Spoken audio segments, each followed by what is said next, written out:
This episode of the podcast is brought to you by Very Hard to Submit. Go to vhtsny.com and check out their kimonos, compression gear, and apparel. This is a brand we are excited to be supported by. Their gear is high quality with a clean design. Go to vhtsny.com and see for yourself. Hey everyone, welcome to another episode of Grappler Union Podcast. Javier Plomo alongside Anthony Zito. Our guest today is Jeff Kim. Jeff is a black belt under Adam Miller in the Pedro Sauer lineage and is the owner and head instructor at both Kyuki-Do martial arts and Fusion Fitness and MMA. Enjoy. I need the 6 minutes. That's what happens in that 6 minutes. You told me, using any technique that works, never to limit myself to one style. Keep an open mind. We're not here to take part, we're here to take over. In order to become more peaceful, in order for you to become better and strategize your life. All right, Jeff Kim, welcome. Hey guys, honored to be here.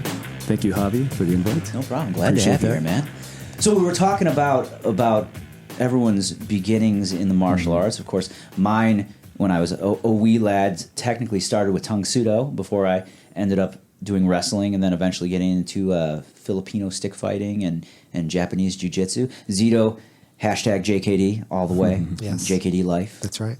And you, where did you get your start? Yeah, so, I'm Korean-American. I was born here. With a name like Kim? No. Yeah, exactly. Me and about 50% of all the other Koreans out there, since Kim is like Smith.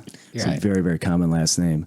But my dad immigrated here in 1967 to Elgin, and he was actually one of the first, I think, martial artists in this Fox Valley area, in the Chicagoland area.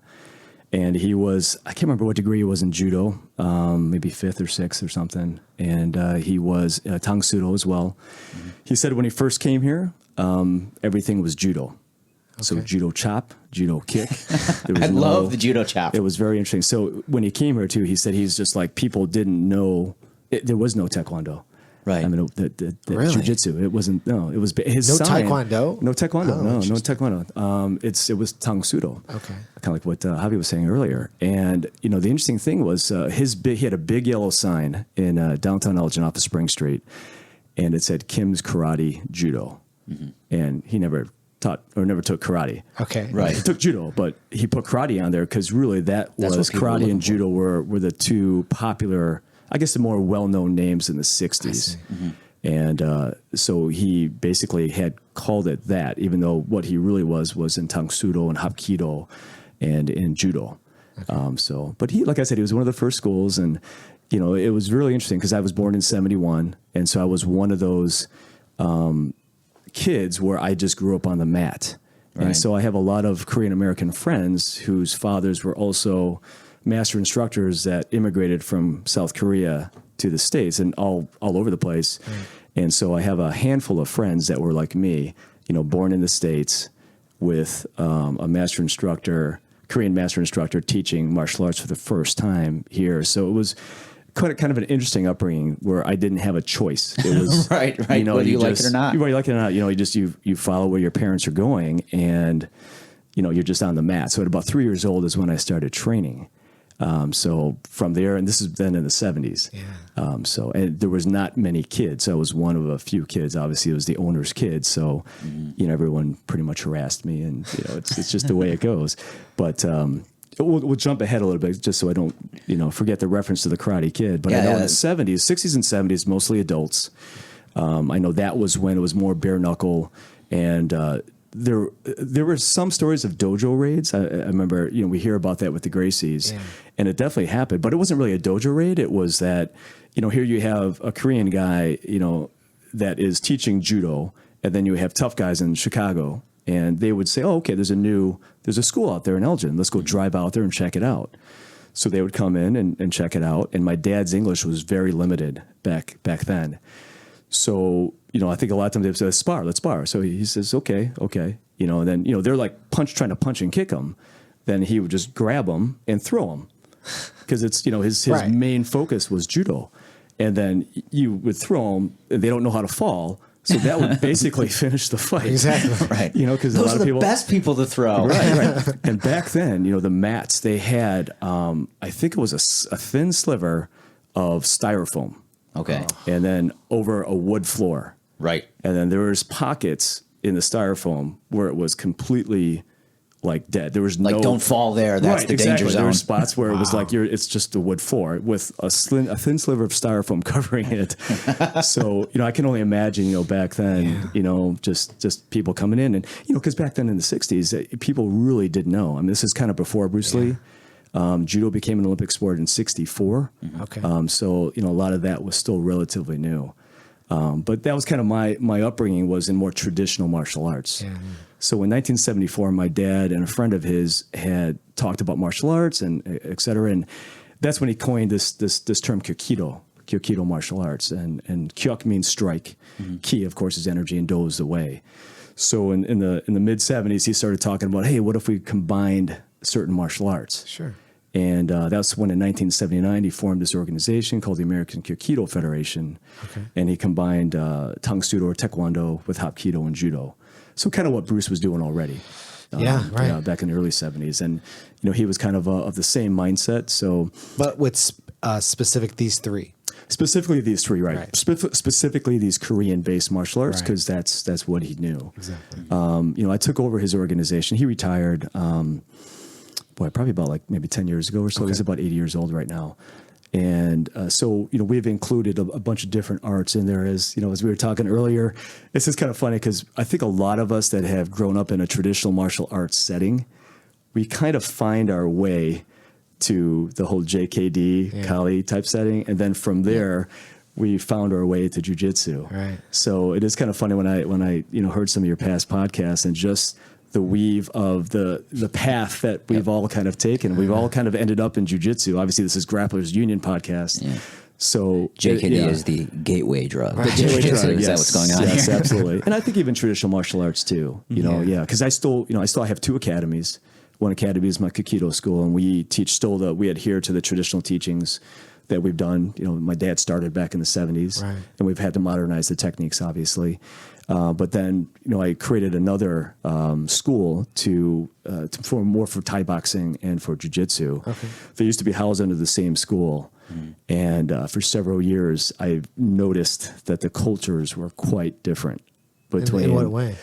It's different when you have a no-gi class and someone's wearing Serious Pimp on the back of their shorts. Remember that company? And then I have kids and families that are training, and it's Right. like, you see a mom or dad see that, and it's not very appropriate. Or guys walking around without their T-shirts on or their rash guard. You know what I mean? Yeah. So that was this was probably like the 90s, early 2000s. Kind of that era. So in 2010, that's when we split the schools off. We moved to the other side of Elgin. And we created Fusion Fitness MMA, and then we had my Kyuki-Do martial arts school. So that's in 2010 we made that split. Wow. Yeah. So I gotta ask a question here. I could be completely wrong. Okay, so I'm setting myself up for possible failure here.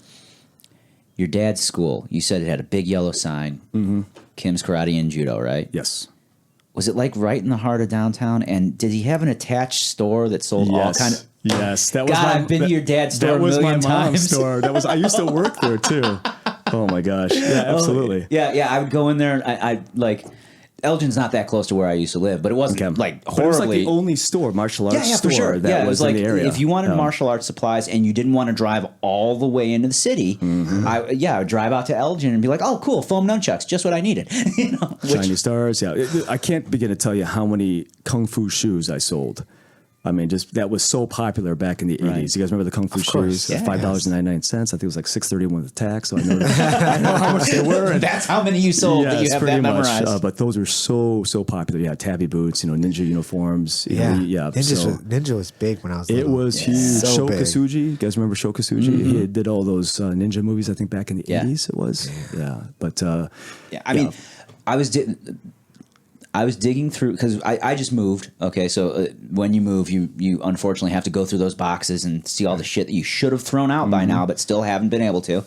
And I open up a box of what I think is just going to be all black belt magazines, and right on top is an issue of Ninja. Do you guys remember Ninja Magazine? Yeah, I do. Of Man, back in the day, you could go to a friggin' Jewel's and they would have Ninja Magazine on the rack right there with like Cosmo and whatever else. Yeah, you're right. National Geographic. So like fascinating. Ninja Magazine. Think about that.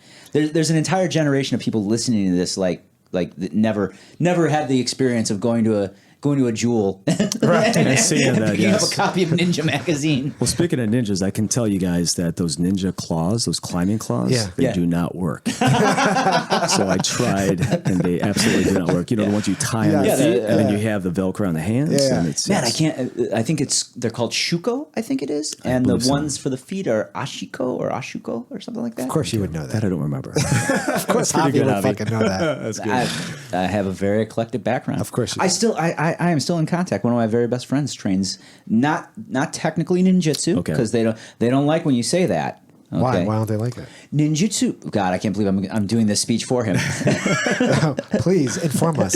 So ninjutsu represents the art as a whole. Okay. Okay, and that can include the combative aspect of unarmed martial arts or armed martial arts. It includes all the stealth and infiltration and survival technique. So it's the whole art. I see. But when you talk about just the martial art aspect of it, that is actually typically called taijutsu. And I think I'm going to probably mess this one up, but their affiliate is under Masaki Hatsume.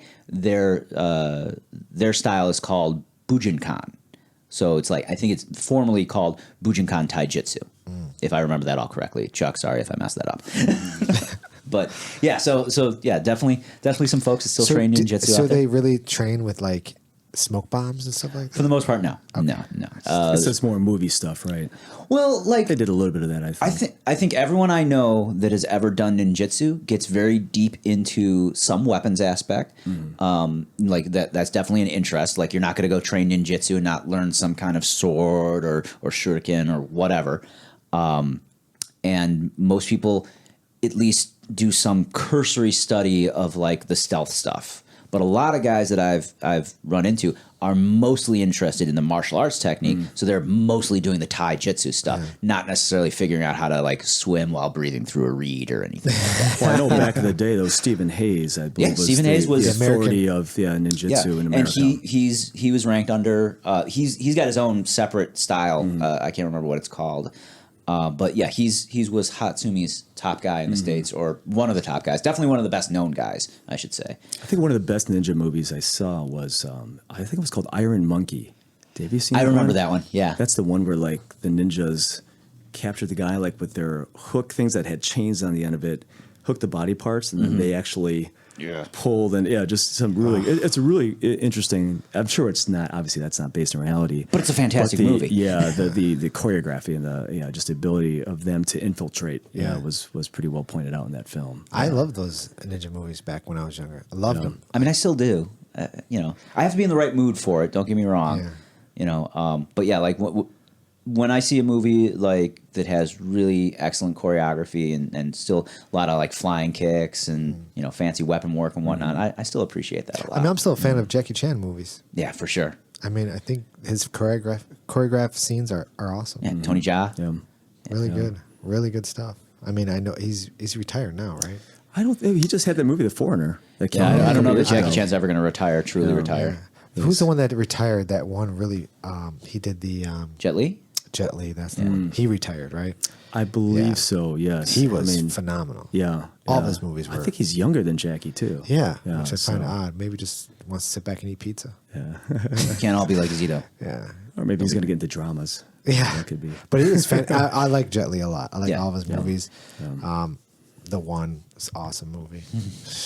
That was probably the least good Jet Li movie. What are you I talking mean, about? I like the because I like the premise of the future, and I'm all Matrixy. Right. So- Yeah, that's Mr. we'll like that. Technocrat over here. But yeah, getting back to things. So yeah, I've visited your family's That is store funny. many times, and only just now, because let's be honest, as we were discussing, like Kim's karate and judo. Yeah, I never would have put two and two together. Yeah, until my mom's store was Kim's Sports and Gifts. Okay. So that was Yeah, the name probably. of the store, yes. Yeah, I had you guys know Tim Tokars? I don't know if you know Timmy Tokars. He was actually at Yes. the Paulson seminar yesterday. So I went to college at U of I in Champaign-Urbana, and so did Tim. And so I was training at Sung Lee Taekwondo over there, and then I also was training in Goshin Jitsu. I think it's called Goshin Jitsu. Yeah, that's so It was like a combination of and this is like 89 to like 93. Wow. So they were kind of ahead of their time in a sense. Yeah, the Goshin. Can't remember who. I actually just saw formed a it. dude the other day, not at the Paulson seminar, but the other day I saw a dude in a Goshin Jitsu t-shirt, and that always, for me as a judoka, that's funny because that's what we call the judo self-defense forms. You know, like What is it? all I've never heard of it. Goshin Jitsu is like How are you spelling that? Goshin. Goshin? Yeah, Goshin. Yes. Okay. yeah, and then Jitsu. So like all of your gun disarms and knife disarms and like defense against a bear hug and things like that is typically called Goshin Jitsu in judo. Okay. Okay. But there is a style locally that uses the term Goshin Jitsu, and they have more of a traditional jiu-jitsu, Brazilian jiu-jitsu, MMA sort of blend to what they do, as I understand it. It was pretty cool because, when I went to U of I, they had this place called the combat room. So it was just like a padded room where people from different styles would go there and train together. And of course, there's not a talk of the rules beforehand, and someone's getting hit in the groin and someone's getting taken down. So it was always pretty interesting. So I discovered Goshin. I was training Taekwondo there and doing a lot of Olympic style Taekwondo. The full contact, the hands are down. Yeah, screaming, hi-ya. Real fast feet. Real fast feet, extremely fast. Like the best of the best. Yes, exactly. Exactly. Like Actually, that. I think those Just hands like were that. still up in Best of the Best. Could be. But that's where you discovered a bunch of different martial arts on campus, which is pretty cool. Yeah.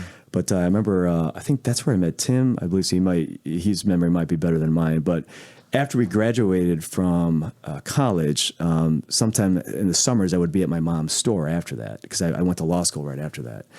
But then I would be back home in the summer. And I think, when did I meet him again? I think he came back and he was buying something from my mom's store. And then he looked at me and I looked at him, and it was just like that double take. It's like, what are you doing here? But it was just kind of funny, when you bump into someone or and see he was someone like, that, "Oh, you're that Kim." right. But yeah, and Tim's kind of the same thing. Like JKD and Kali, just martial arts, and eventually weeding in and out of the same circles. Kind of like, Anthony. Even though I have never met you, like I said, we have the same circle of people that we've trained with, and we're about the same age too. So. Yeah, it's really fascinating, but all roads kind of lead back to jiu-jitsu, Gracie Jiu-Jitsu. And how'd you get to that path? So I trained. Okay, so I went to college in Illinois, and that's where I was training Taekwondo and this Goshin Jiu-Jitsu, just trying different things out there. Ended up going to the University of Minnesota for law school out in Minneapolis, and then, of course, I get there and I start searching for, where am I going to train next? There was a local Taekwondo school for the U of M. Then I also found this place called the Minnesota Kali Group. Yeah. And the Minnesota, I think it was Minnesota, oh man, Greg Nelson's going to kill me. Greg Nelson and It Rick was Fay. his original name, but they had split at that time. I started with Rick Fay in 93 at the Ford Center, and I think they've since moved to like 2 or 3 different locations. But that's when I got exposed to the trapping, the pak sol, lap sol, gum sol, all that. Yeah, I remember working with this guy named Dave, and how you do the slapping on the forearms and like black and blue forearms, and when you come from a traditional background, it's like you're like, what is this stuff? Right. Just hubud, all these different, the stick work, the knife work, Wing Chun, Thai boxing. So it was a true mix, true Inasano blend of things that Rick Fay had taught. So I started there, and then in 94, that's when I found out about Greg Nelson, because him and Greg are great friends. And then I started doing jiu-jitsu at Greg's Academy, Minnesota, and it was a Minnesota Martial Arts Academy. That's it, MMA, that's it. And he was in Brooklyn Center at the time. And so here are some of the people that were training at Greg Nelson's school. He had Dave Manet. Do you guys remember Dave Manet? Yep. Okay, I think he was a UFC middleweight champ back in the late 90s. That sounds correct, but I'd have to actually, I'd have to Wikipedia that one. Okay, and then Sean Shirk was there as well, and of course he had Nat McIntyre. Like he had like Thai boxers and MMA guys, and so it was a really cool training. So in between classes at law school, I would go to Rick Fay's school and I would go to Greg's school, and I lived in Minnesota up until about the year 2000. and then moved back to the Elgin area. My mom, unfortunately, was diagnosed with cancer, stage 3.5 cancer. So I moved back. But from 93, 94 till about 2000, that's when I got immersed in the whole JKD, Brazilian Jiu-Jitsu scene. And Greg is under Master Pedro Sauer. Okay. So that's when, I had met up with his style of Jiu-Jitsu. And when I moved back, then I knew this guy from high school. His name was Adam Miller. I don't know if you guys know Adam Miller. Yeah, I know. You know Adam. Okay. So know of him? I don't know Adam personally. Okay. I know of Adam. Okay. Again, that's just like running I in know the the same circles type right, thing. Yeah, right. Adam's an excellent judo and jiu-jitsu practitioner. That's correct. So Adam has a black belt under my father in judo. And he's That I didn't know, for the record. And he's got a third-degree black belt under Master Sauer and Jeff Curran. Right. But back in high school, when we were 16, 17, he would come. We had like an open mat type training at my dad's old school, and he would come in, and I think he was doing a lot more Hapkido at the time. Okay. Hapkido, and then so we would come in and spar a little bit, and then we reconnected. I think it was probably when I came back home from Summers or something, and he was like a blue belt at the time. So him and Jeff Curran, I believe he started training jiu-jitsu first, and then he got Jeff Curran into it, and then Jeff Curran started to train with Megaton and Carlson Junior or Senior, and then I think Senior. He just like his technique just blew up because he was training all the time, like a lot more than Adam was, and then he eventually surpassed Adam in terms of ranking and that kind of stuff. Sure. But I've always kept in touch with Adam Miller. We've always been really good friends and known him since he was about 17, 16. So basically, whenever I would come back into town, then we would train together, and he would give me some pointers and that kind of stuff. And it just eventually came where then I got into that part of the family. So for jiu-jitsu then, when I came back in the summer, I would train with Adam and with Jeff Curran at his academy. And so that's where I would start. That's kind of where I started my jiu-jitsu. I started with Greg Nelson, never moved up in rank over there, just got my butt kicked all the time. You know how it is when you first start. Yeah. Even though I had a brown belt in judo at the time, it's not the same. It's not, we all know it's not the same thing and that was like, again, it was like 94, 95, 96, and 97, all the way up to 99, 2000. And so I don't think I tested for my blue belt until 2001, I believe, at Jeff Curran's academy, and which is cool because Greg Nelson was there. Oh, wow. This is right after after the first time he had non-Hodgkin's lymphoma, which is a form of cancer, and he beat that thing twice, which is pretty incredible story in and of itself.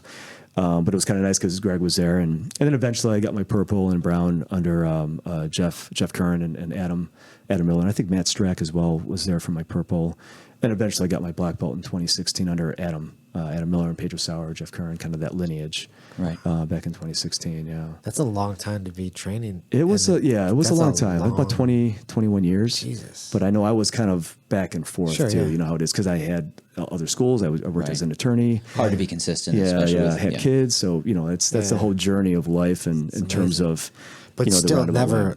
You just still stuck with it. Still stuck with it though, absolutely. Yeah, I think I like a lot of you guys, like a lot of us that train jiu-jitsu. Like once you got hit by that bug, like no matter what, I still trained Thai boxing, still trained Kali, still trained Kyuki-Do. Did all these things in judo, but jiu-jitsu was always one of those arts that I wanted to keep up. And it is one of those few arts where you can go 110% against another opponent and not really get injured. Right. You can't do that with Thai boxing. Even when we do point sparring at my Kyuki-Do academy, but even that sometimes, I'll get hit in the groin by mistake, or I'll catch an elbow with my foot. You can still, but to me, the point sparring is a lot safer than obviously Thai boxing. It's funny because Paulson was talking about that at his seminar, and honestly, he was talking about Greg Nelson, and just again, that's massive circle. But he was saying when he had gone to Japan years ago, he'd gone to the Kodokan, and I've been to the Kodokan on probably the worst day to go. I didn't realize that I was there when like all the young killers were there to use the Kodokan as like a neutral grounds meeting place, and I'm like, oh god, I'm gonna get murdered, and I did. But he was there one day, and everyone's working out, and off in the corner, he was saying there's like two old 85-year-old Japanese men, just doing nothing but newaza mat work against each other, and they're just going at it and having a blast and whatnot. And Eric and his group are like, hey, we worked out for like an hour or so. Let's go get lunch. They go get lunch. They come back. two old men still working out in the corner like 3 hours later. And he was saying, you know, that's really one of the amazing things about, you know, grappling in general, jiu-jitsu oftentimes in particular, is that it's one of those things you really, once you start, you can keep on doing it in some capacity and at a pretty reasonable level rest of your life. Absolutely. Yeah, it's kind of funny because Adam and Miller and I were just talking on my way over here. He just happened to call me, and we were talking about just that, you know, as we approach our 50s, because I just turned 47 and, you know, Adam's 46. It's a matter of, you know, how can we continue to train at a fairly high level, but continue to do it in our 50s and our 60s and our 70s and 80s. And, you know, a lot of it, like we talked about, was, you know, tapping early and just, you know, not letting the ego get in the way. And I think a lot being of that, a little more selective on your training partners. Exactly. Sometimes. Yeah. And a lot of that happens. I think, you know, our ego dissolves as we get older. I mean, I think that's just by virtue of training, and we understand our limitations and also understand that there's a long game here. Right. So to me, that's huge. I, you know, speaking of judo, like I never went to the Kodokan, but in 1989, I told my father that, you know, I wanted to, you know, give it a go at trying to make the Olympic team for Taekwondo.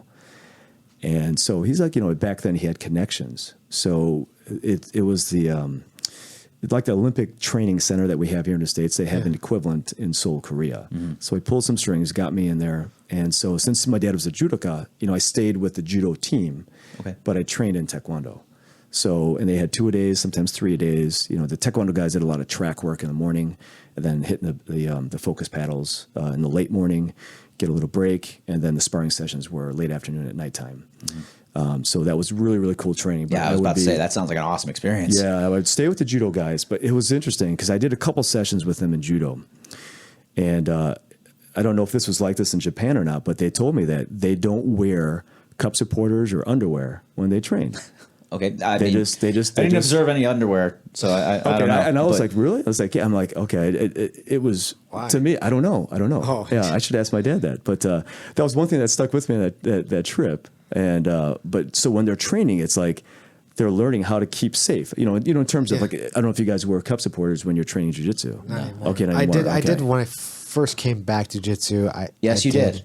Yes, you did. And that's not required in some of these jiu-jitsu competitions. No, because I know that provides better leverage on Yeah, arm so bars. a lot of competitions actually prohibit it because it tightens up a triangle choke. It's hellacious leverage on an arm bar and back, especially if you wear those steel cups. Yeah, in Thai boxing. Yeah, back, especially with like a body triangle or something like that. You're putting a lot of pressure on somebody's ribs or spine. We have a training partner who got a very badly injured rib from a training partner. You know, just getting back control and hipping in. Okay. But so a lot of tournaments outlaw the wearing of cup in the tournament. So a lot of guys I know actually have stopped wearing them because it's like, why get used to being able to do it in the gym and then not be able to do it, you know, when you go compete. Obviously, guys that are doing MMA or something where, you know, where there's a little more risk of a groin kick or something like that, you know, they're still down to, and some guys do it just, you know, because they feel better, safer. What are your guys' thoughts on wearing mouth guards when you train? I always wear a mouth guard. Yeah. I purchased one. I am missing pieces of my teeth because I wasn't wearing a mouth guard one day. No, I did buy one initially, and I did wear it when I first started. When I first came back, because I just did it because everyone else that I saw was wearing it, and it made sense. But because I was just getting back into it, my cardio wasn't very good. So the mouth guard would inhibit my breathing. So then I'm like, fuck it, I can't wear this. And I just got used to not wearing it, and then now I don't wear it. And you've been relatively safe though. You have, and I haven't had any. Okay. Knock on wood. Haven't any issues. You jinx yourself now, man. Put it out there in the world. I know. Yeah, no. And I compete often, and I haven't had any issues. Thank God. I'm so used to wearing it that I oftentimes will leave it in while I'm instructing, and midway through I'll realize and take it out. But from what everyone tells me, I'm actually perfectly intelligible. You know, like it's not like I'm like they can tell what I'm saying. It's just I'll realize I've got it in. And you're wearing a single mouth guard, not a double. Mine's custom fit. It locks into my top teeth, just like most of the fighters that I know, you know, use the same style, and it doesn't get in the way of my talking, doesn't get in the way of my breathing. Very comfortable and offers significant protection. And as an added bonus, there's a lot of techniques where I know for a fact that if somebody put me in them and my teeth start grinding together, I'm tapping. But with the mouth guard in, I can kind of bite down on it Yeah, and grit it out a little bit yeah. more without having to worry about my teeth breaking. But my teeth actually broke. No one, unless I point it out, can actually tell because I've got these big front beaver teeth Okay. with a massive overbite that covers up my broken bottom teeth. And the way this happened, like talk about stupid shit you shouldn't do. You know, everyone who's listening, learn from me. Actually, everyone who's listening is probably like, yeah, that is stupid. So I was doing a relatively light roll at Triton College with this guy who had a mixed wrestling and jiu-jitsu background, and we're going at it pretty normal, light pace. I don't want to say flow roll because it really wasn't. It was just like not an intense workout at all. And I'm like in like a guard pass type position, and the guy goes to like kind of recover guard. And we had been like chatting back and forth in this roll. That's how kind of casual this is, mind you. Okay. And I go to say, nice job for him recovering guard so quickly. And as he does that, he smashes my hand down and shoots like the fastest triangle I'd ever seen in my life. And his cup caught me under the chin, slammed my teeth shut, you know, because my mouth was open because I was talking, and my teeth like went sideways, and the bottom teeth just shattered on on my big old beaver teeth. Wow. Powerful triangle. Damn, dude. Yeah, no, I mean, it was mostly just the. Yeah. So, I tapped, but it wasn't because the triangle was locked on. It was because I felt bits of my teeth floating around, and I was like, yeah, good triangle. I'm gonna go check this out now. So I ran to the bathroom. I'm like, yeah, that's fucked. That sucks. Yeah. So. Yeah, it sounds like you've had your good fair share of injuries. Yeah, you think immediately after that I would start wearing a mouth guard? No, it took years.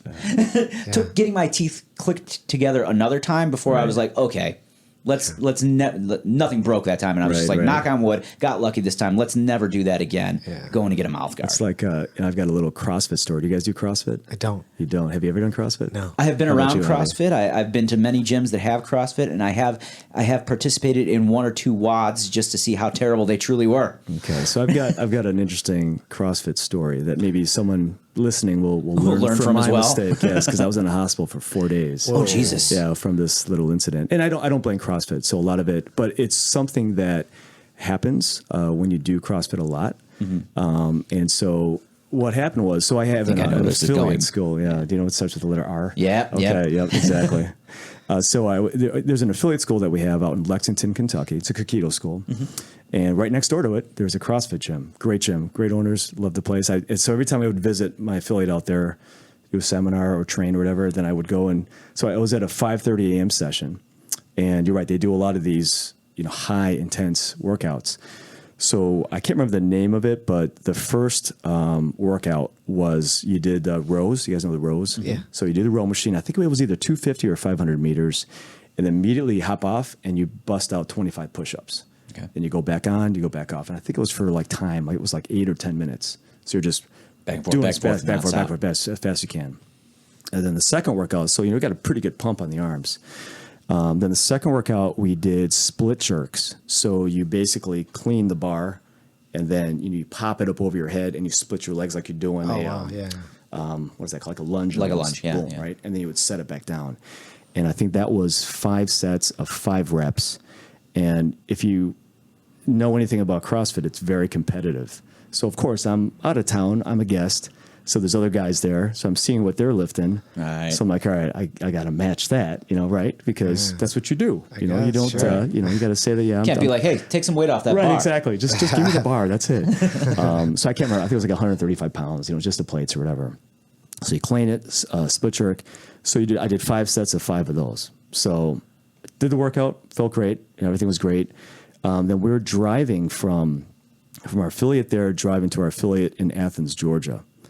So as we're driving, I'm noticing like my arms. You know how you get that pump after you lift? Yeah. That really feels good, and it's like, I'm getting, I really work my arms. Yeah, I'm really working those beach muscles. So we get to Athens. I think I taught a nunchuck seminar or something there, like double nunchuck seminar, and I'm swinging and I'm noticing that like my arms really aren't working right. Like I can't swing my nunchucks as well as I can. So I get home at night and we had dinner, etc.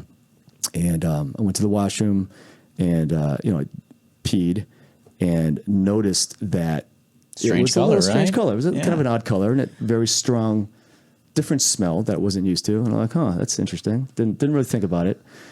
Next day, we do another session of seminar, and then we went to lunch, and I had a salad.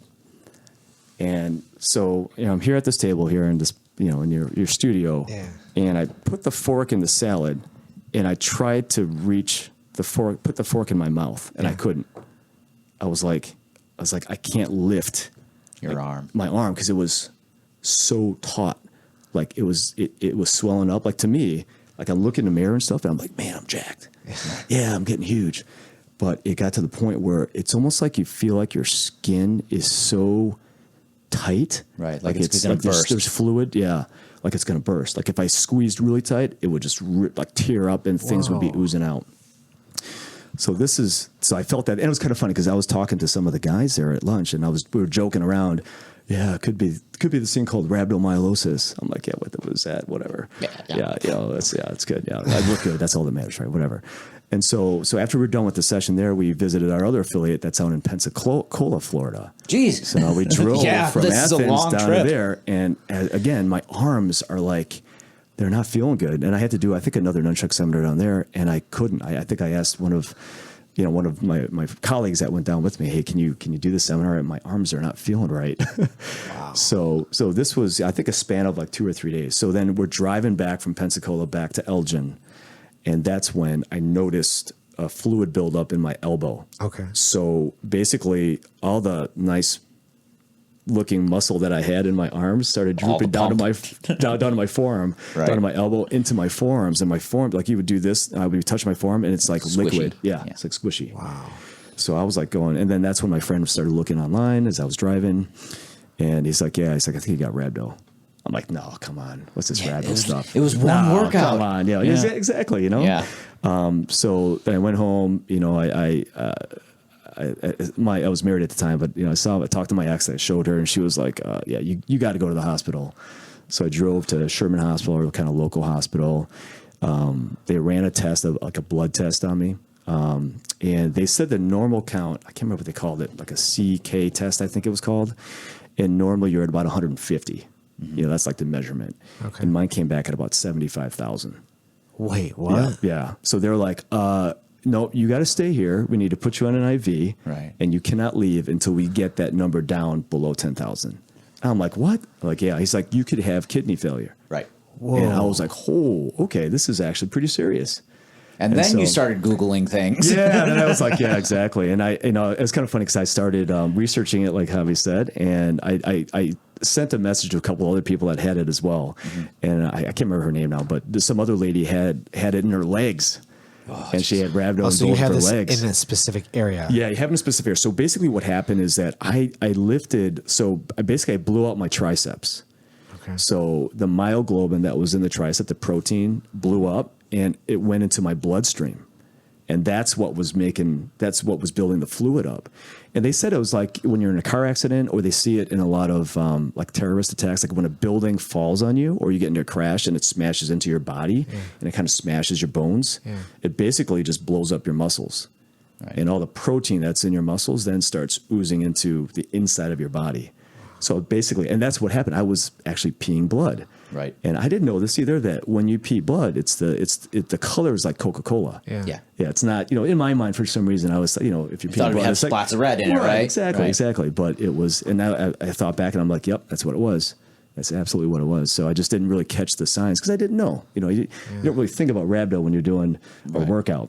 But yeah, they put me on an IV 4 days, and then it eventually went down. But it was really interesting because I guess one of the things they do in a serious condition is that they would actually cut and then drain the fluid out. Yeah. So I was hoping that wouldn't happen and stuff. But they said basically a lot of either athletes or people. I think all of us that train jiu-jitsu, our mind sometimes is stronger than our body. Of course. Right. And so basically, my body basically gave out. But you're like, my no, I'm mind pushing was, through this. Exactly, because that's what we do. Yeah. And when we train, I think for a long time, that we're used to pushing past a certain point. Sure. And so that's basically what the doc said is like, you know what, you just, most normal people would have just stopped. They said, oh, I just can't do it anymore. Right. But I think a lot of us that train, like we know how to push it. I really didn't know that that you could do that. Like there was no limit to that. Because I was still pushing the weight. It was still going up. Right. So I'm like, yeah, no, it must be everyone's fine. impression of when you like push so hard that you break something is that like, you know, it's like catastrophic failure. Everything shuts down. You can't move anymore. Right. But yeah. And like, not to necessarily rag on CrossFit, but because of the style and the intensity that they do, this is a known thing within the CrossFit community. In fact, I had personally never run into it until I read an article about a woman who was doing CrossFit that got it. And I'm like, oh. And then I've talked to several people. Most of them have done CrossFit or some similar super intense interval style training. And those guys that have gotten it have basically had very similar experiences overall. Yeah. You know, like high volume, lots of reps, not giving yourself a time to rest and recover. What now, are you more susceptible to getting it again? I don't think so. Work? Well, what I've done, it's kind of weird because it changed my body a little bit too. Like I noticed, you have like the chest muscles and it took a while to build it back up, and I still feel like it's not like I can't fully develop muscle there. Oh wow. Yeah, it's really weird. I think it's fine, but but I can tell the difference. Like it's not. There's a definite feeling. Yeah. I hate to say it, but I feel like my breasts droop a little bit more. Like it's not as it's not as Need a little bit more sport there now. Yeah, exactly. It was really weird the first couple of years, especially after that. But because of that, I started researching other ways to train. So there's a gym that used to be a CrossFit gym. It's called LGN Performance. It's right by my Fusion, my Kyuki-Do school, and I've been training there. And they've really changed their programming so that stuff like that wouldn't happen. It's like you could train at at LGN Performance every day and really be in no risk of having rhabdo. So but I feel like with certain there? WODs you could. What takes it there? Like, how come so many CrossFitters don't get it as opposed to some people? So are you a person who's more susceptible to getting it just by your genetics? No, I think part of it was, like I said, if you push yourself beyond, and again, I don't think everyone has that. I'm not saying I'm special or anything. I'm just saying that I think mentality wise, and especially that workout wise, I was just able to push through it to the point where, because it surprised me too about really. I say it's not common, but it's common enough. Like I said, you'll find a lot of cases heard of on it. Never even heard of it. And I've been involved in martial arts and wrestling and the exercise community for most of my life. Right. Okay. I've never heard of it. I can't remember hearing about at all. Yeah. Right. No, and like I said, the first time I really encountered it, I swear it was a woman who wrote an article talking about it in a CrossFit context, and then through that, I asked some questions of people, and they're like, "Oh yeah." I think the CrossFitters even I'm gonna misquote this probably, but I think they even have like a nickname for it, like Uncle Rab or something like that. Yeah, I remember seeing pictures of a clown. It was like a clown with an IV connected to him. He's walking around. Yeah, that came up quite a bit in my search. Like this several years ago. This is not an unknown thing within that community. Yeah. And part of it for me is just be aware, like be careful. I mean, it's. Again, I think anytime we train, whether it's jiu-jitsu, anything physical, you just have. It's good to know, like your own limitations sometimes too. Yeah. I feel so it's a good lesson for me. I feel like most likely though, you'd have to be like in a jiu-jitsu context, you have to be pushing like 12 a days before you'd have to worry about doing something like that. You're not really isolating. Right. Yeah. It's not as intense, specialized. There's no additional weight unless you're like doing Turkish get-ups with your training partner. Right. Exactly. Yeah. Exactly. So definitely word to a wise there, man. I'm sorry you had to go through that. Yeah, in a sense, in retrospect, right, anytime you go through a negative experience, you always come out of it learning something more about yourself or about the condition. So, that's why for me, it's just to be able to share. Like, I don't think I've told this story, for a while since. When did it happen? It must have been like 4 years ago or something. Wow. Yeah, and then sometimes you just forget about. Forget about it. So it's kind of nice to remind myself, especially as do you guys do strength and conditioning as well, or some type of? I lift heavy, man. Okay. I'm on the same page as him. I don't really lift weights or anything like that. I just go twice a week, but I feel like as we get older, like having some structural integrity it helps prevent injury. Yeah. Just like we got to stretch and do yoga and that sort of stuff. Yeah. I think lifting sometimes it doesn't have to be every day, but just a couple of times a week I think is you're right. Is helpful. I think I agree with you on that. Sam Spiegelman sitting at home right now, nodding his head with every word you say for sure. Okay. Yeah, I mean it's true. I mean I know we have weights at Mineco's and it's easy for me to access because we have them there. I just I look at them. You and don't I'm just make like, the time for it. Well, I look at it, I don't know. Like I'm here now, I'd rather roll. Yeah, it does. Yeah, it's not that it doesn't. I know it to build. I mean, Paul is always about building armor and stuff like that. He always says that, and I agree with that. Build your armor. I don't know. I just wish it was maybe a different way of doing it. I don't know. Maybe I just can't get into it. I just feel like, okay, I'm just lifting. I don't know what. Basically, I don't know what I'm doing. I don't know how much I should lift. I don't know how many reps. I just really don't know what to. Having I a just wanna program is grab, important. I don't want It to is, grab yeah, like absolutely.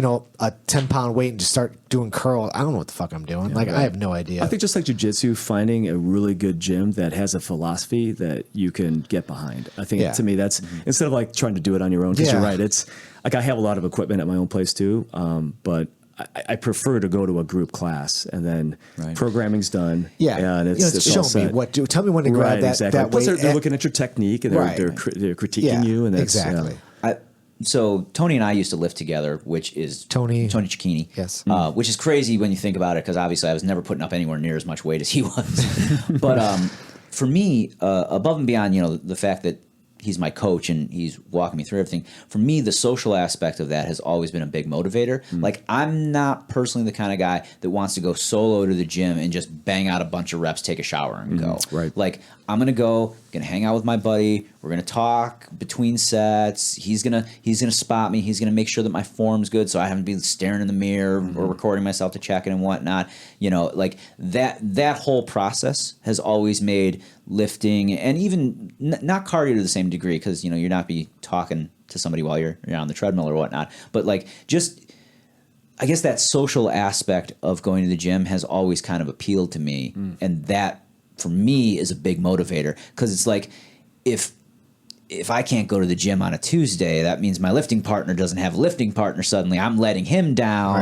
Right. So that's one of the things that I've always felt, especially for strength and conditioning, has been a big benefit is having at least one, if not more, at least one consistent training partner to do the work with you. Right. I think that's where CrossFit, when it first came on to see, Yeah, they the did social that aspect's extremely huge. well. Yeah, they just did a great job of having people form relationships and bond with each other. Yeah, and train together. Yeah. Yeah, And plus, and again, having a leaderboard, like having a place where you can see your progress on the board. Yeah. Like I know that was, it's always it feels good when you see your name up there and you can see the results of what you're. I started off, I was like number 15 in the class, and now I'm creeping up towards number 1. Absolutely, Yeah. absolutely. Like So I think that's very people need that positive. sense of progress. Right. Does it go by age and weight and stuff like that? Or Yeah, just, you can. They have prescribed stuff, but then you can modify it, obviously, based on injury and stuff like that. So, but I think the point is, at least for Anthony, is to find a local gym that has some strength and conditioning or some type of that you can get behind. Like I know kettlebells, I think seems like a lot Kettlebells of is people super are popular, are big on that, and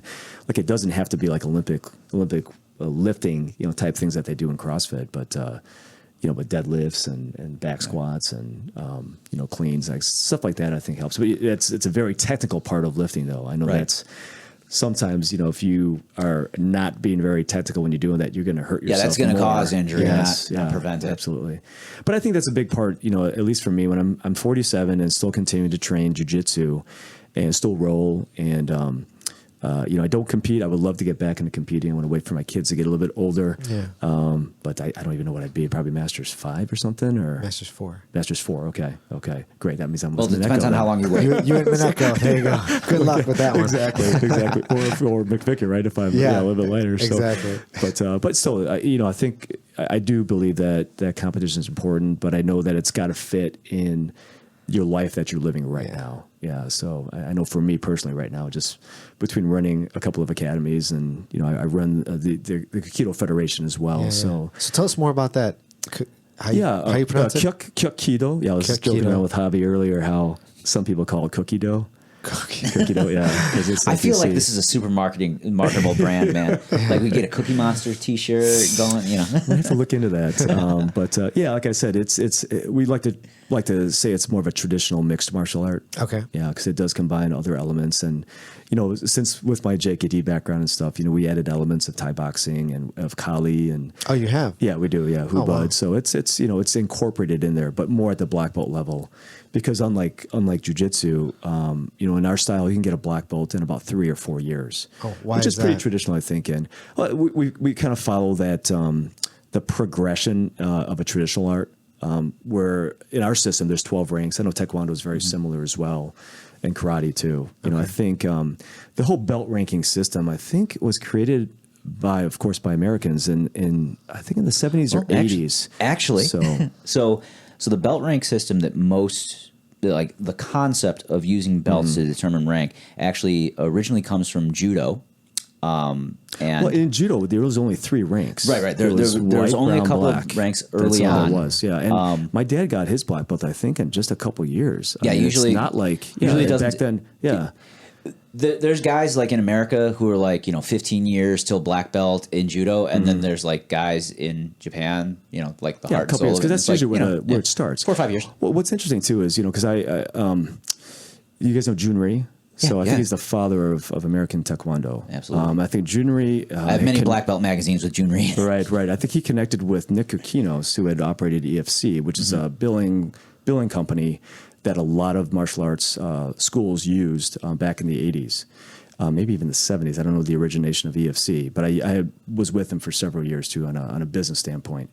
And I think Junri and Nick Kukinos got together. Nick Kukinos' company EFC was doing a lot of billing for dance studios. And I don't know who it was, but they connected the dots and said, we should do the same thing for martial arts. Right. And so instead of having 3 ranks, they're like, well, let's extend it out. You can charge, per rank. Sure. And then the student now has a sense of progress. Right. So which will help with retention. And I think that model has been around probably since the 70s, I think At least, yeah. And so that's it. But typically in a traditional art, though, it will take about 3 or 4 years. But to get a black belt. I just 3 or 4 years seems short. Well, it depends on how you look at it, right? So in Kyuki-Do, the way we look at a black belt, that's the beginning stages. That's like getting your blue belt in jiu-jitsu. So once you get the blue belt, you have a pretty good idea of the fundamentals of jiu-jitsu, the various positions: guard, half guard, mount, side mount, back position, standing position, right? And then later on, leg lock position. Now that's kind of an added section. But in our Kyuki-Do, it's like they have their forms down, they have their 1-steps, their self-defense, some basic weaponry down. Okay. So and again, that takes about 3 to 4 years. And here it is. Most people, they'll get their black belt in a traditional art and they usually quit.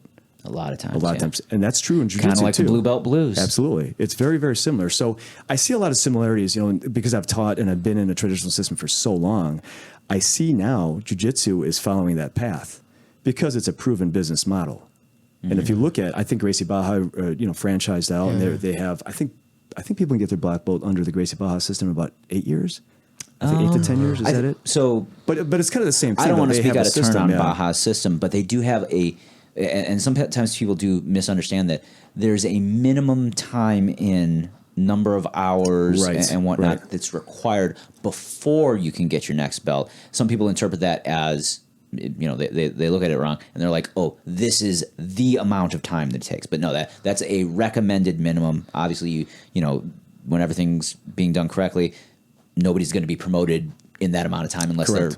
they're, unless they deserve it. And that's the same thing in our art. I mean, we have a 3 to 4 year old program, but there's a minimum age. Like you have to be in our federation, you have to be at least 9 to be able. So if you started at 3, it doesn't mean that at 6 you're going to get a black belt.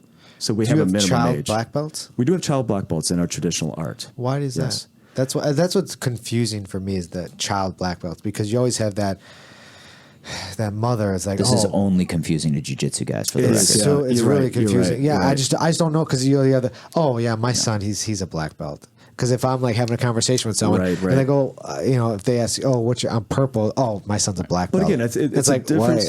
Excuse me, that's it's ridiculous. a difference between a martial art where they judge you more on the physicality, like your ability to defend yourself or to tap somebody out, as opposed to a martial art where it's more mental or spiritual. In the sense of you really are trying to make yourself better. Like a lot of our students, if you've seen where they started up until the time they get their black belt, you would be like, wow, that person has come so far. Progress. Right. But I would guarantee, I hate to say this, but I would guarantee you, like most of those students would make it up to blue belt in jiu-jitsu, which is one of the reasons why, and I'm kind of changing the subject a little bit, but which is one of the reasons why, I've been with Jeff Curran and Pedro Sauer for years.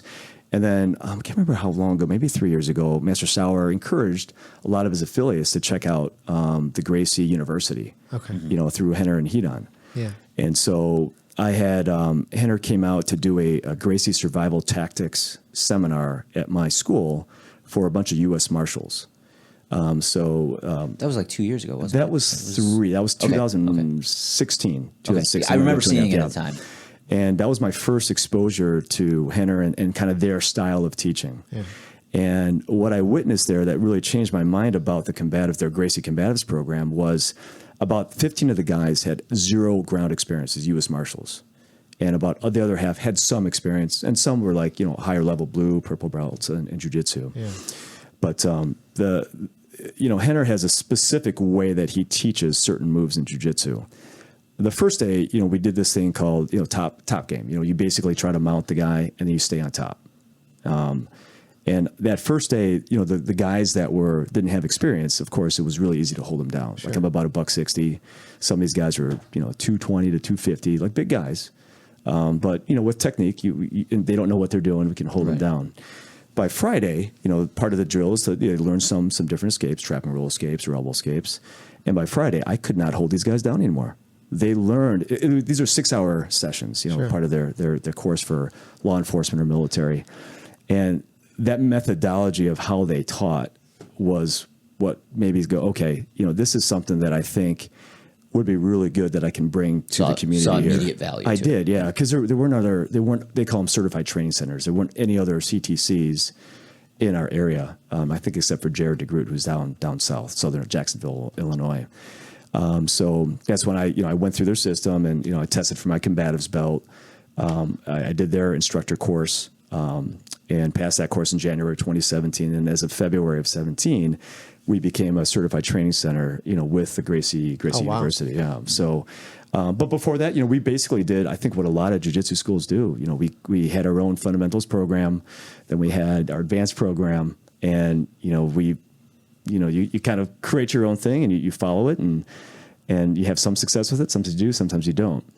But it's trial and error. It's trial and error, yeah. With this one, it was no longer trial and error. There's 140 affiliates that teach the same system. There's 198,000 people that are on Gracie University throughout the world in 196 countries that are learning their style of jiu-jitsu, the Gracie Combatives and Master Cycle. And so it really took, at least for me, I appreciated them going through the hard work of figuring out, okay, which techniques gave you the to do. structure. Yeah, they gave me the structure. It's almost like Bikram yoga, right? Mm-hmm. You guys have done Bikram yoga. It's what? How many poses was it? 28 or something? Yeah, it's not a lot. But the Gracie Combatives is 36 techniques. It's 36 techniques that we teach, and they have to master those before they can get their combatives belt. And you remember that whole hoopla about getting blue belts in the mail, et cetera. Yeah. That got nipped in the bud, with Master Sauer and Master Hicks and Gracie, and they came up with that belt that's in between. So they basically, you can get the combatives belt, by mail, but you can't get the blue belt. You now have to go to a certified training center, and they have to. What's the belt for combatives? What does that look it's like? It's like it's a blue belt with 2 white trims on the outside. I see. Yeah. Actually looks quite a bit like some of the middle rank Taekwondo belts. Taekwondo belts, exactly. Yeah. And makes sense. Yeah, we have some guys that compete, and when they compete and they have their combatives belt, then they wear their white belt with the 4 stripes. Because technically, that's where they're at, in terms of the IBJJF ranking. Right. But like I said, we've been doing this for since February of 17, and I really appreciate, like I said, that type of philosophy. And I think it helps because jiu-jitsu is so popular now, and there's a lot of academies out there that are teaching self-defense too. But I don't think they're teaching it, in the similar way that the Gracies have organized their curriculum. Yeah. And so, I've really noticed a good difference with our students, having them go through this fundamentals program, the combatives program, and as they move into to the blue belt area and to the Master Cycle, the advanced program. So I really enjoyed it. I'm still plugged in with Master Sauer. I'm planning on going to his camp in November. How about Hunter? Yeah, of course. So about twice a year, I end up going to Torrance. And I think Keaton's coming in for a seminar on October 20th. Cool. Out in Fort Wayne, Indiana. So I'll plug that for Chet. He's a certified training center under But the do you have a hero hoodie? Of course. Aren't they awesome? Awesome. Javier was so funny. So I'll tell my story. Thank you very much. It's Quick Flip. I think they changed Quick Flip. Quick Flip. So but I think it's still called the Hero. It's Quick Flip brand, but the Hero hoodie is like the product. Gotcha. So at the risk of offending our listening audience, so I'm sitting here, me and Zito are talking, and he gets up from his chair out there, and I'm staring, and I'm like, that bag you got there. He goes, I know. I'm like, is that? Yes, it is. Really? Yeah. Come on, man. Really? You bought that hoodie thing? Absolutely, and he's I like, did. yes, I did. Yeah. It's the best. The best. It's I agree. It's nice. It's it's very nice. fucking Yeah. perfect.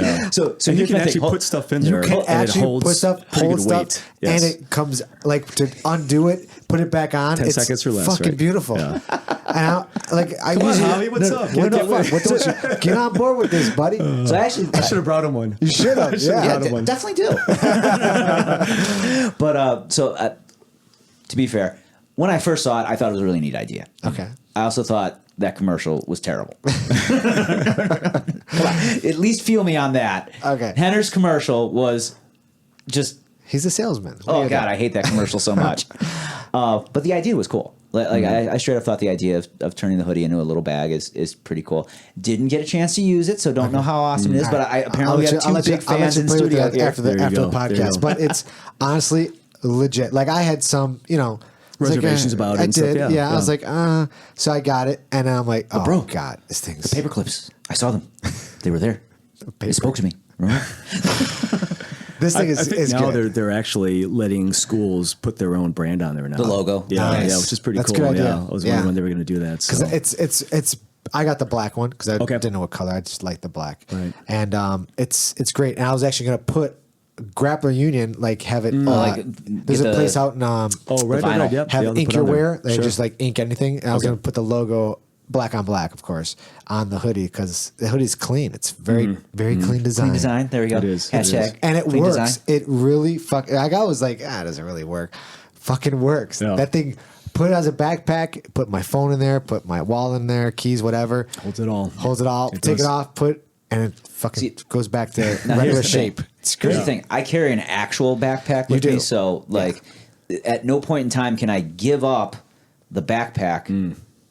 Because it has all the stuff You can that I like to imagine a have with me. scenario though. Oh, I guess if you have a lot of stuff in that backpack. Yeah, so it's Sure. like either I have a hoodie and I'm going to put stuff in it in my pockets, Right. and then put a backpack over a top, or I don't have a hoodie. Well, here's the thing. and I'm not using my hoodie as a backpack. Now the weather. We're in Chicago. Perfect hoodie weather. Perfect right. hoodie. And you're out of the sun. The sun comes out midday, and you're like, "Fuck, I'm getting hot." No, you have to carry it like a no.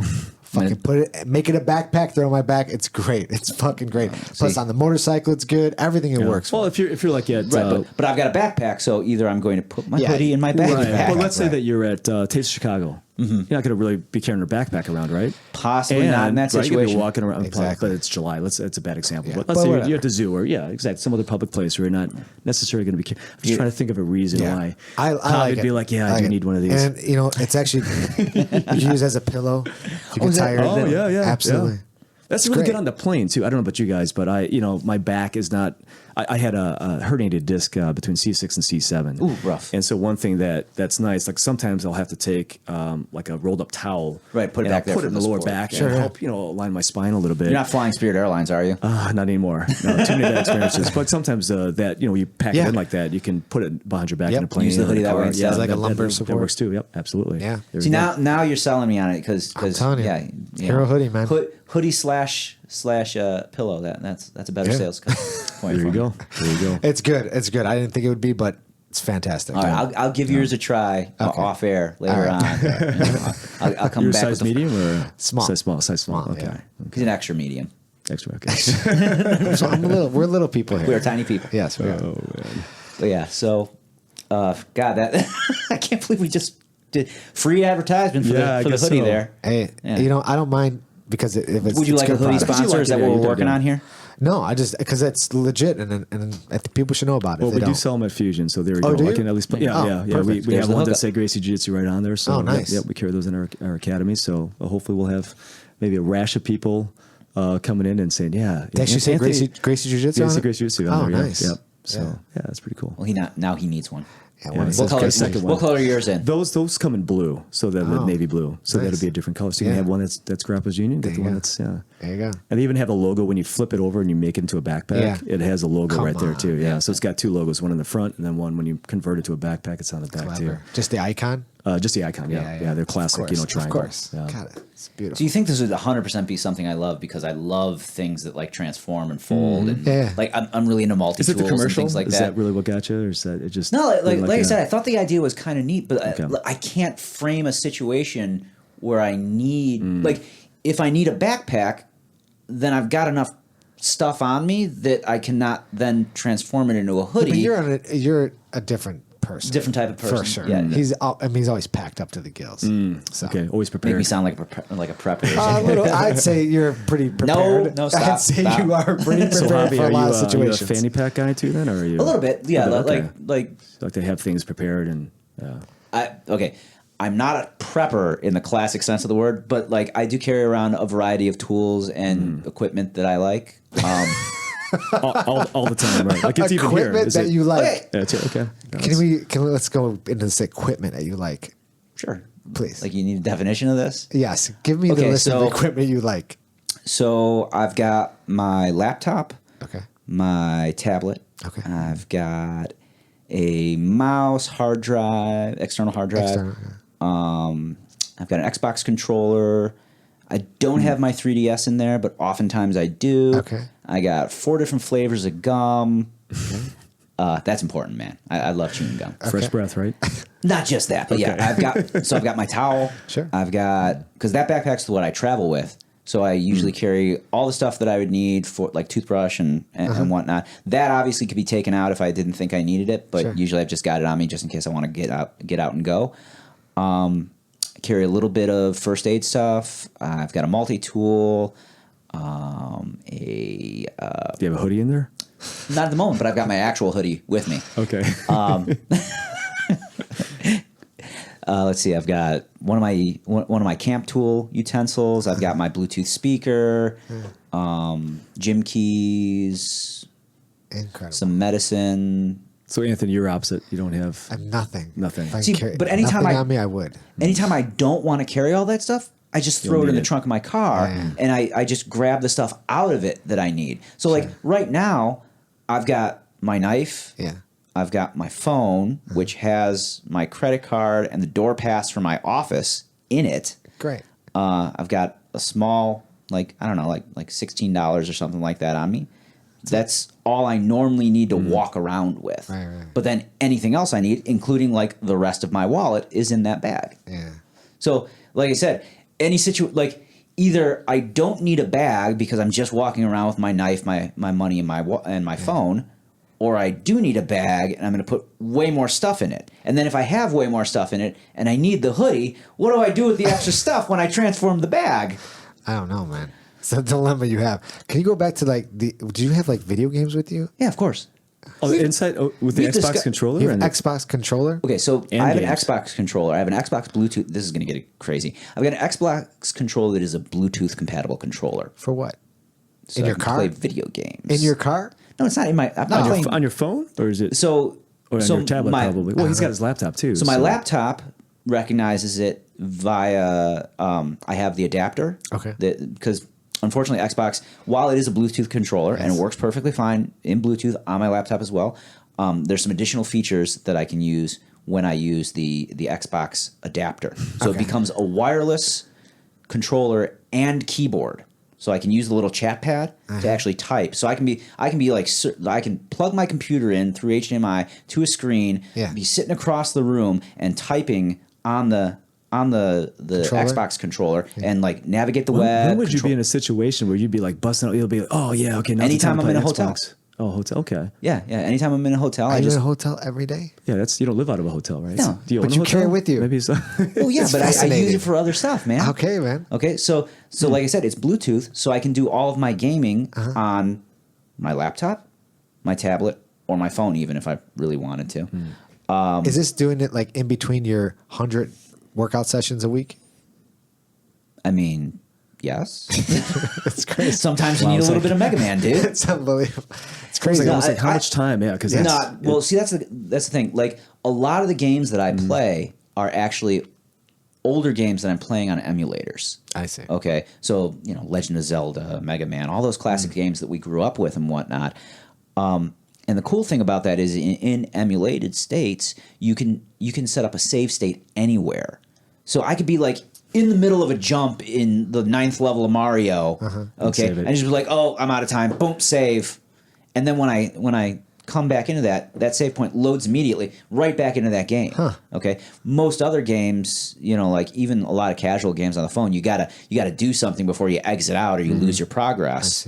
Okay. So like with a lot of the emulated games, I can just play whatever classic game I want. I got a couple thousand games on me at all times, basically. Do you really? Yeah. Is it like not like physical games? No, These are like online just and stuff, the right? ROMs. Okay, The gotcha. ROMs. That'd be kind of cool if you just had the discs. Yeah, I mean, 1,000, just carry those. Yeah, you could do that too. Did you play go. games when you were younger?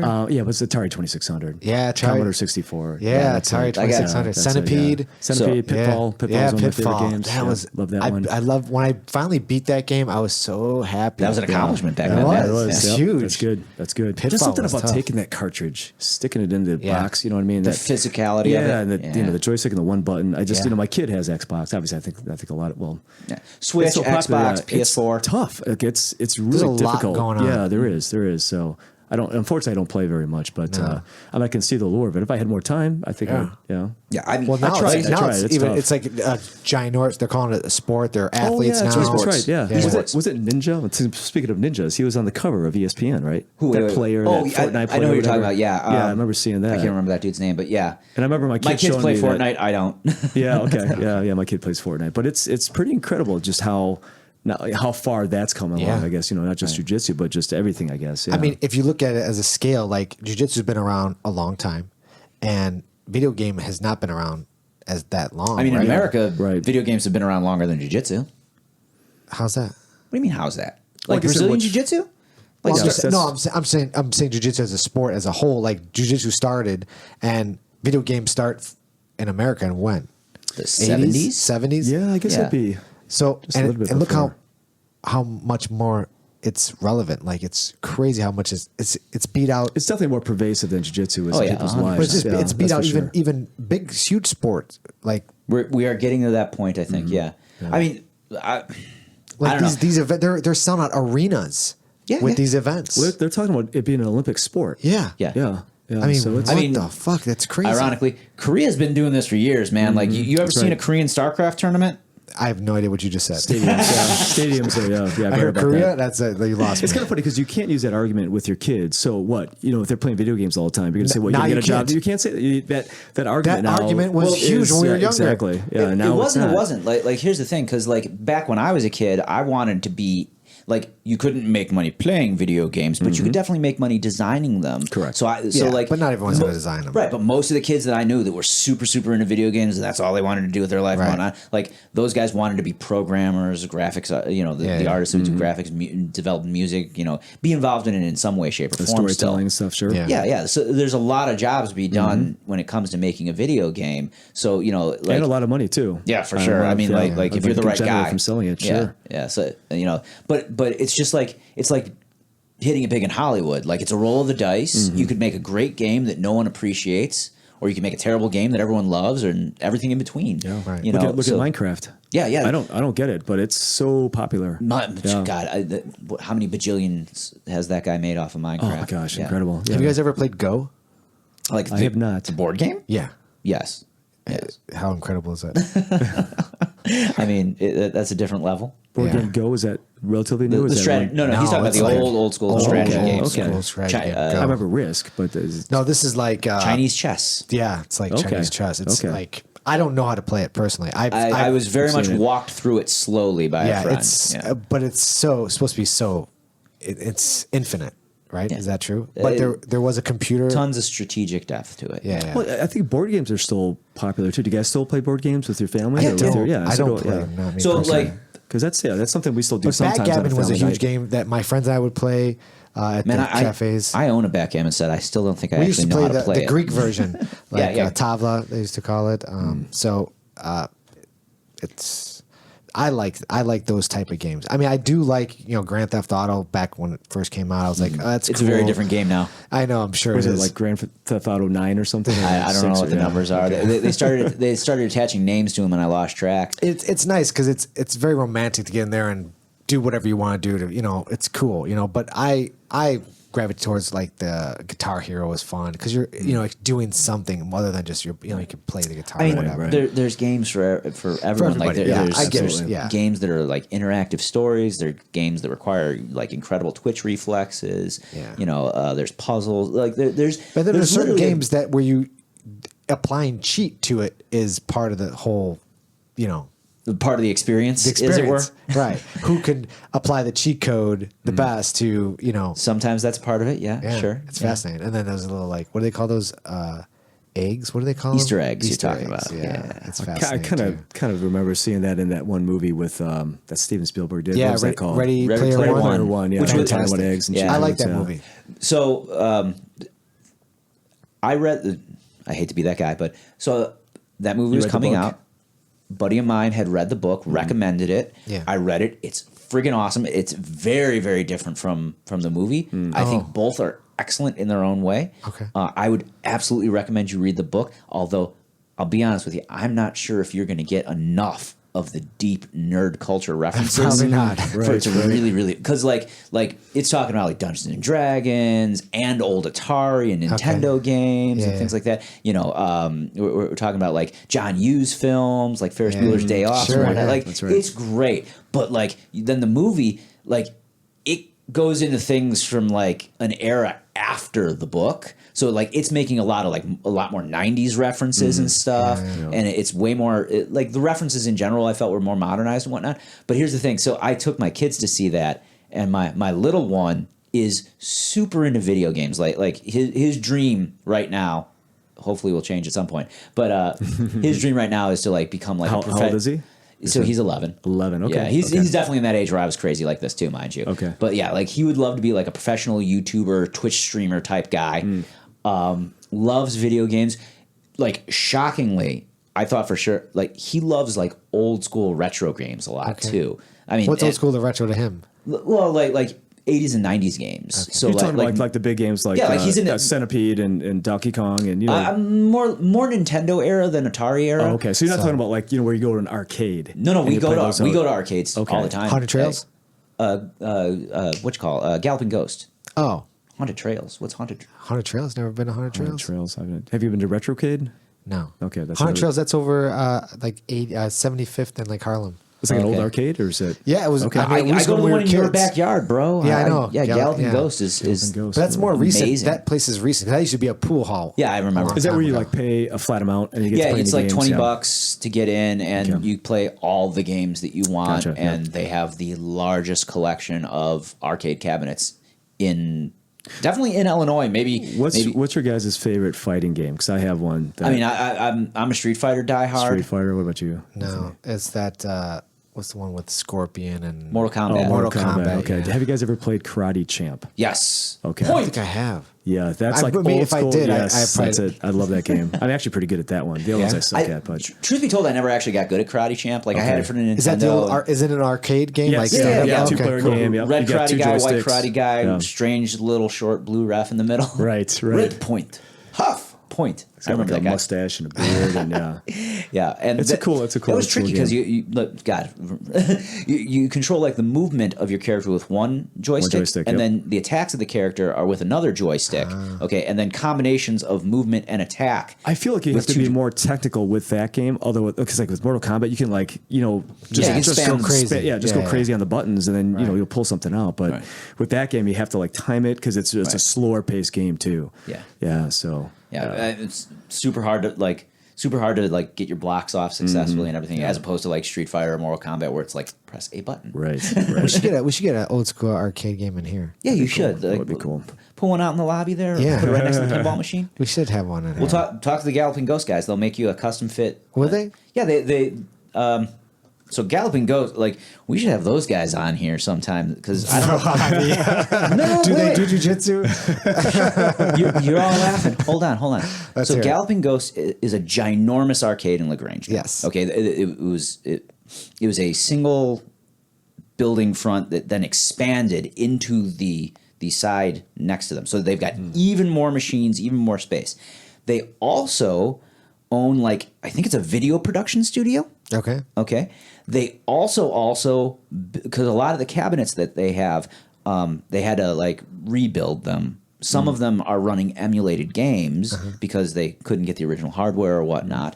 I think they specify when that's the case, mind you. What does it matter if it's emulated or the original? Like if you're a total purist, you want to use the original board so that there's no But chance. you don't see a difference in when you're playing the game. No, you do. You do. Oh, you like do? If you're like a super purist, like you're gonna recognize like when little things are just a hair out of whack. An emulated experience is gonna be very, very good. And you may not be able to tell the difference if everything's set up correctly. But sometimes the emulated experience is a little bit different. Okay. Like a color will be off, the screen doesn't look right because it's not on the correct screen and they're emulating the look of the screen as well. Maybe the control doesn't feel quite right. Yeah. That's a little less controllable. Are they a sponsor of this podcast? No, they're not. No, They should be. neither is Henry though. That damn hoodie got all that talk time. So, hold on, I promise you though, I'm getting to an interesting point here. So that, like I said, they've got the arcade, they've got like the video production studio, they've got the area where they build machines and whatnot, and they also own a gym. Okay, it's called Gamma. And that stands for something I can't remember, but it's a fitness and martial arts gym. And here's where it gets interesting. Not a lot of maybe a lot of people locally know, but I don't think a lot of people in the world know. Mortal Kombat. Okay, that's a Chicago-based game. Okay? I did not know that. Yeah. So did you know that? I did not know that. yeah. No. So Midway Studios was, I believe, here. But regardless, most of the actors that did the motion capture for like Johnny Cage and Liu Kang and whatnot. Yeah. A lot of those guys are local. Okay. So Johnny Cage and I believe Shang Tsung and Jax. Yeah. Those characters. Yeah. They run the Galloping Ghost martial arts program. Wow. Get the heck out of here. Yeah. You could go train. You could learn how to lift from Jax, and you can learn Kempo, and I believe it's one of the Shaolin styles of Kung Fu from Johnny Cage. Wow. That's Right actually pretty cool. Right down in LaGrange. They got to be about our age then too, right? Probably in their late 40s. I mean, Johnny Cage is probably older than me. Did they wear the outfit and everything? Are they Man, I don't know. I haven't taken a the class yet. I mean, I cross-trained at a lot of gyms. I ain't been to that one yet. Well, we should talk to them. We should get. I'd like to get an arcade game out here. That'd be kind of fun. Which one would you get? Mortal Kombat then? Or would You should get an emulator that can run 1,000 That's different right. games. I'd probably do yeah, a bunch of them, gotcha. and then like have the podcast guys pick which one they want to beat Javi at. Because Javi would probably be the best at all of them. I would suck. I at mean, them. Because you're big into like this type of subculture stuff, right? Sort of, Gaming, I mean, comics, and- like- it's like beat Javi at this game. okay, Right, so I'd choose Karate Champ. yeah, you'd probably win that one, man. Like Karate Champ's tough. That's a tough game, bro. But so back in the day, I was a semi-competitive Street Fighter player. Okay, like this is Street Fighter 2, like through Turbo and Championship Edition, basically up to Super Street Fighter. So this is like we're talking late 90s. I also did like some Street Fighter Alpha mini tournaments and whatnot. Never Is was this very like good. in someo's basement or is it? No, a lot of times Okay, like it's these were at my professional? college. These are at local video game arcades and Okay. whatnot. I never got super big. Like I like Street Fighter 3, but it was a very different mechanic between like 2, Alpha, and 3. Very very different games in how they play and whatnot. So I like I said, semi-competitive, like had no future in it. Like just wanted to be able to say that I was the best in the area. Never actually made it to being the best in the area. I think I've told this on the podcast before. My nickname that I used to go by actually comes from my handle on playing Street Fighter. Which is The Hav. That's where the Hav comes from. Because you get to put your You have to initials pick in something, right. instead of putting JOP, which is my first, middle, last. Yeah. I would put JAV, just short first for my three letters of name. your name, Right. sure. And one time, a dude at college, I'm sitting there playing the game. He's watching me. I beat the final boss in Street Fighter Alpha. I put my initials in because they would wipe the score semi-regularly. oh okay. Just because they power off the machine when they powered down the cafeteria and arcade area. So a lot of times I would go in there beginning of the week, beat the game, get a high score, put my name in, and then people would see my name, whenever they would play as number one player Right. with certain characters. So I'm sitting there, he's watching me, slurping a soda or whatever, and I'm beat the game, type my initials in, and he goes, "Whoa, you're the Hav?" And I was like, "Yes, I am." Wow. So yeah, a lot of guys in jiu-jitsu know me as Hobby. That's my other usual nickname. Right. But almost all of my friends from the video games and whatnot know me as the Hob because of that goofy story. That's funny. But anyhow, sorry. Getting back to things. So semi-competitive in Street Fighter. And it would make sense to have the Galloping Ghost here too, because they do have martial arts, I guess. Yeah. It might make a good kind of. I don't know those guys super well, but I know people that know them, so like I could probably try to arrange that. As long as they bring the game with them. Right, I'll be like, listen, I hook up here. Right, I want right. Jackson, There Shang you go. That could Tsung, be. and Johnny Cage in studio, And the emulator. and we're MK, gonna play some MK afterwards. But so my kids like they think I'm like unbeatable in Street Fighter. Like they've been my okay. Cards on the table here. My eldest son works at one of the few remaining video game arcades, like in Chicago. He works at Round One Bowling, okay, and they have that Round One is a Japanese owned video game company, bowling, like entertainment company, I should say, and they have like Street Fighter machines there and whatnot, and so the newer Street Fighter games had come out. I'm like, oh, this is cool. I'll play these, and that'll give me and my son like something to compete against because he couldn't beat me at the old games very much, and he started playing them very, very intensely. And I don't know if you guys know this, but now because most things are online, like you get Street Fighter 4 or 5. And you play it online with people that around the friggin' world. Okay, so I'm like, oh yeah, I used to be like hot shit. Like this game number 4 has T-Hawk in it, who's one of my best characters. I'm like, I'm gonna just start playing this game regularly again. I'm gonna kick ass, and I'm like expecting, based on my past massive success locally. Right.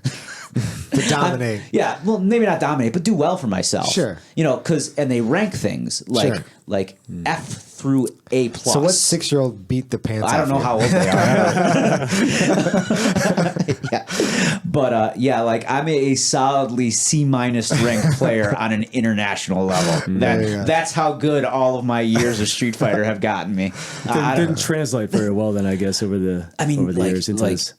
There's guys that are way more into it, that have way more time, that have way better reflexes. We used to play play jiu-jitsu, right? It's just like jiu-jitsu. like It's the same you thing. could be that world killer, in your home gym. in the but gym. then you go to Worlds And you're and like, you get matched up with somebody else who's also the big Right. fish in their small pond. Right. And it's like, oh shit, wake up call, or oh damn, Keenan Cornelius is in my bracket today. Right. Oh, this is gonna be a rough one. Yeah. So yeah, like.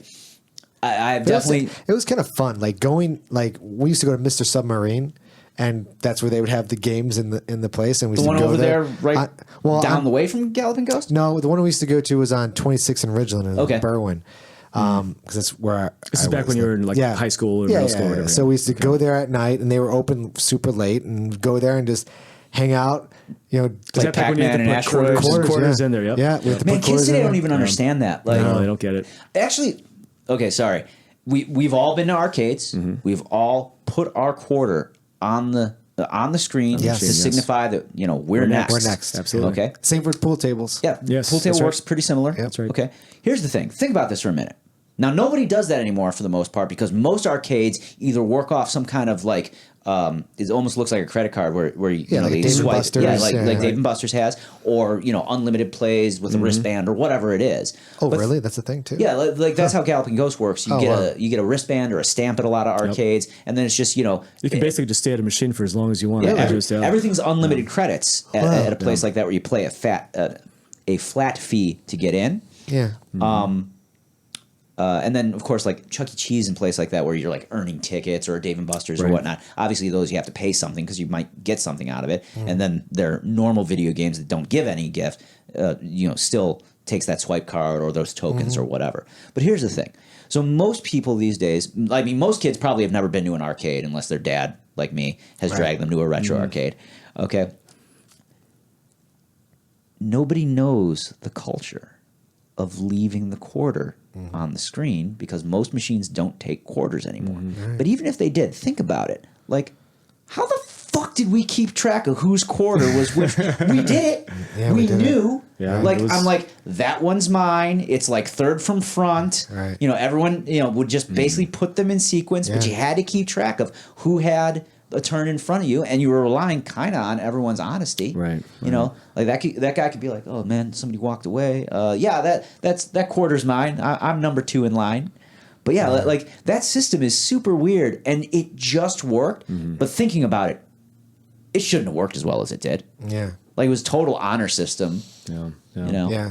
I think a lot of things are getting lost in cultures now that we had when we were younger. Oh, tons of stuff. And it's weird. Like This is very rapidly turning into the old guy podcast. Yeah, right. No, it's just I know I was driving the other day or last week, I forgot what it was, where I saw like I don't know, it was a father with his kid, and he had a selfie stick, and the selfie stick was like in the kid's like face, and I'm like, Trying to take the selfie? I don't fucking know, but all I know is like, what is that kid like? Our kids, not me, I don't have any kids, but it's like This generation. This generation is growing up with like cameras in their face from birth. Right. Like, what's that experiment going to look like in 20, 30 years? Like, what is that going to do? Like, it seems so odd. I always have something pointing in your face and say hi to the camera, look over here, do this, do that. And I don't know, man. I just think it's weird. And I'm a little concerned. It's a little like, I think it's different, but I also think like at least guys in our generation, we were the ones like, you know, before our era, like you had guys that occasionally like had the money to like have like a Super 8 camera. Okay. But like we're the VHS era. Okay. Like I don't know about you, but my mom carried around that ginormous VHS, like, God, people can't even imagine what this looked like if you've never seen it before. Those camcorders. Yeah, and stuff. giant camcorder. I don't know. Thing must have weighed 20 pounds. Fits on your shoulder. Right. Huge thing. And she used to record just the crap out of everything. You know, like I still have old tapes Yes. back when my kids. So my two youngest, they were born in 2004 and 2006. So that was basically the era of the mini- camcorder. the mini mini disc ones. kind of thing. Yeah. And so I've got a ton of tapes I still have to convert over. But we were talking about Tom Callis earlier. Yeah. And in 2009, I visited him when he was living in Hilo, Hawaii, and I had my camcorder, of course. And at the time, I didn't know it. He was like, "Oh yeah, my son, he's pretty good at jujitsu. You know, he's a purple belt." And of course, it was Keenan. Yeah. Keenan Right. Cornelius. So I rolled with him a couple times, and yeah, of course, he was tapping me out.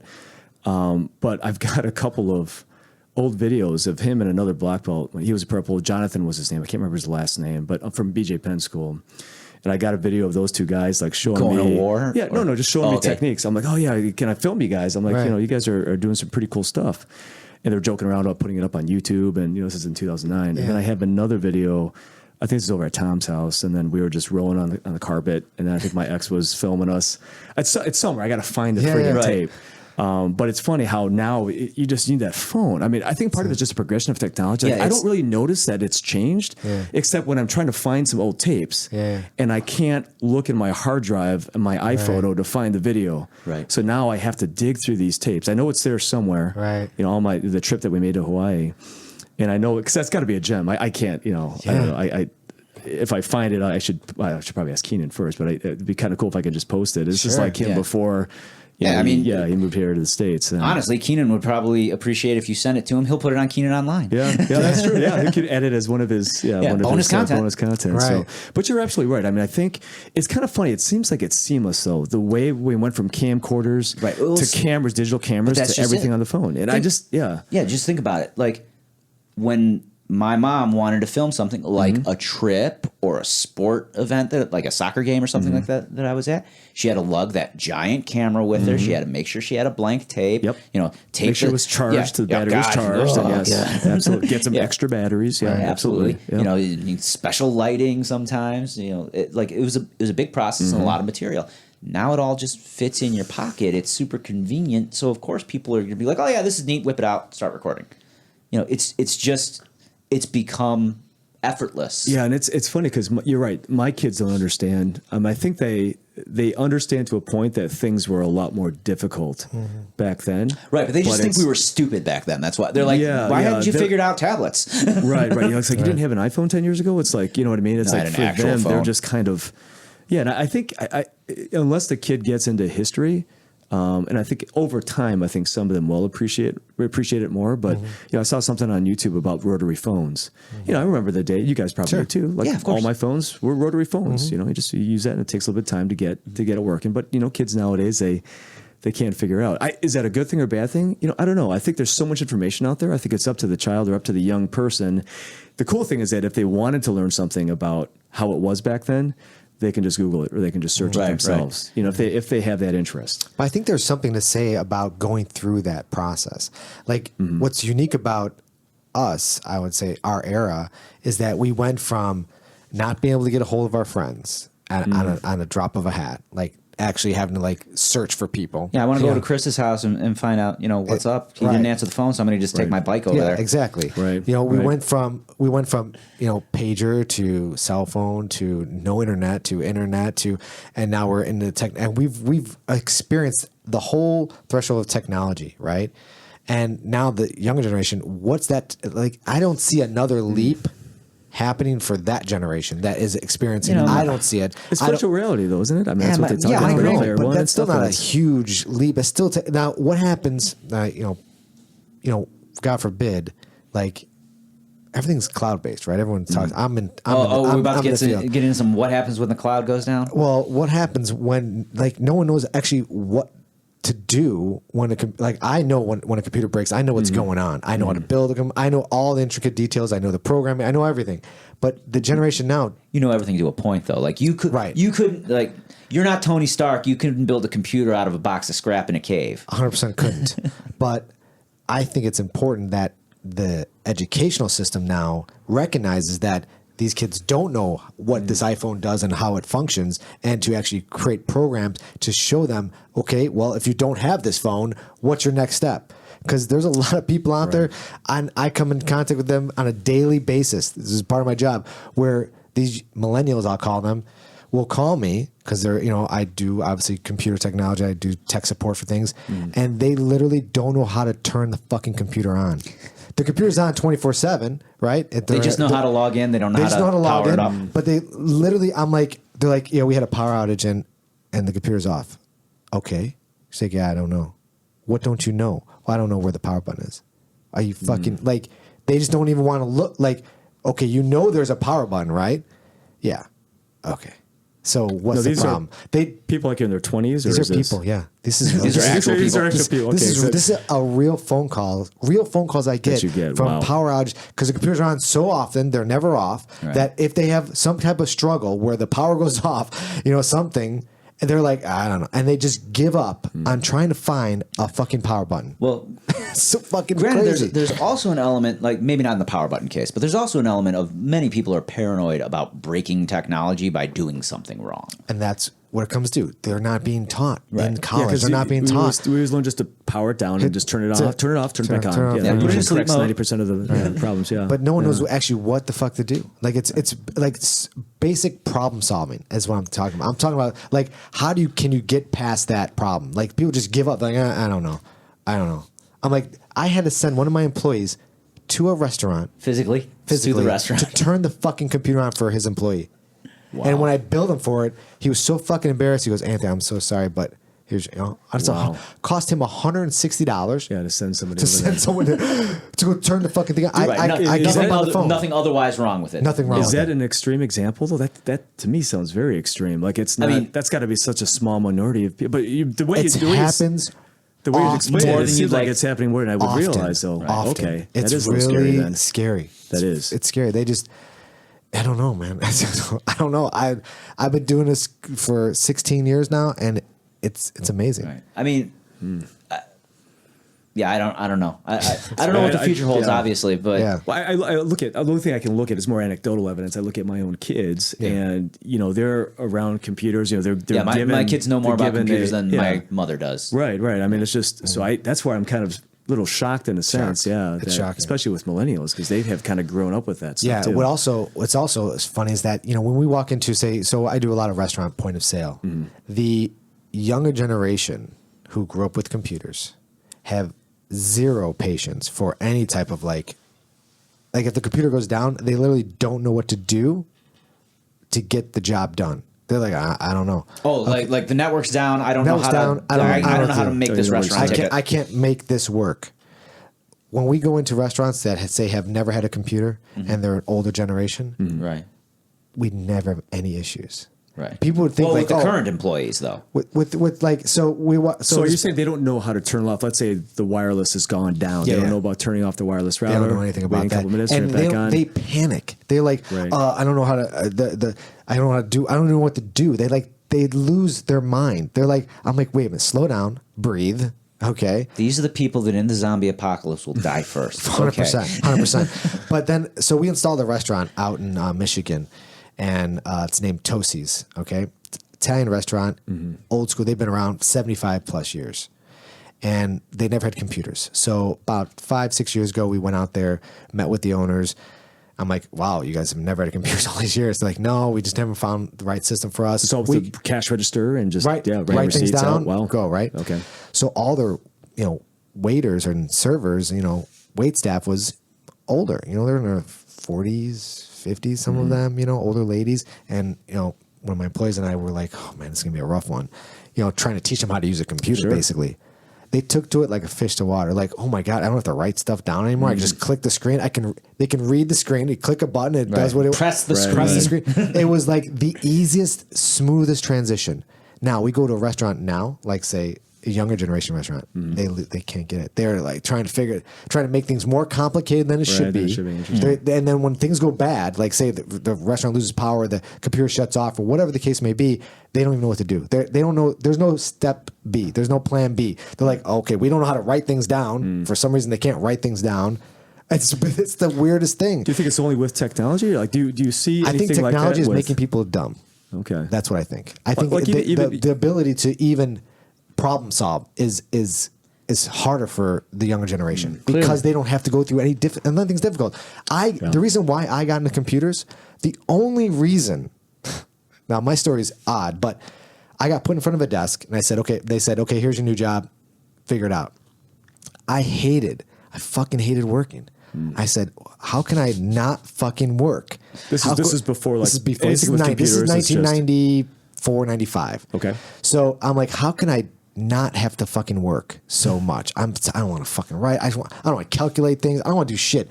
So I told my boss, said, well, can you send me to school to learn this computer? Back then it was Windows, before Windows 95 was Windows, right? 3.1, right? Right. So 3.11, right. So we had basically DOS.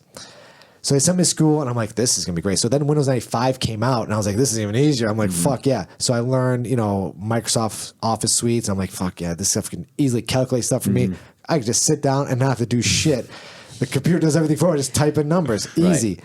So I got into the computers because I was so fucking lazy that I didn't want to do shit. I don't want to write things. I don't want to calculate. I don't want to think. I want the computer to do everything for me. Right. And I feel that trend is you were ahead of the curve. I was ahead of the curve. I feel like now it's like I'm like so what you're saying it's your fault. Basically, right? Blaming you. 100% blaming you. Bill Gates, Steve Jobs, we're on the same boat. Yeah. So the Anthony Zito education platform is jiu-jitsu in every school and some kind of technology course. You guys teach a lot of jiu-jitsu. So do you guys feel like there's similarities with how kids are learning jiu-jitsu? I don't know how, you know what I mean? Are they having a hard time grasping? I don't teach the beginner. I teach the beginners, which are the adults class. I don't think I can handle a kids class currently. That's a you have to really command that room. For sure, you have to command the room, and you have to get a lot of respect for those kids. Also, like that kid puts down a little too much side control pressure. He'd break you right in half right now. could break me in half. Yeah. But you don't see the same thing you see with computers as with learning something. So like I don't that, teach a lot of kids classes to be fair. Like we have teens guys, though, right? Yeah, like teenagers and stuff. Yeah. Okay. I mean, but we have guys that at like LCCT and whatnot that teach dedicated kids classes. Sure. My kids in those classes. Probably a good idea for me to not teach them.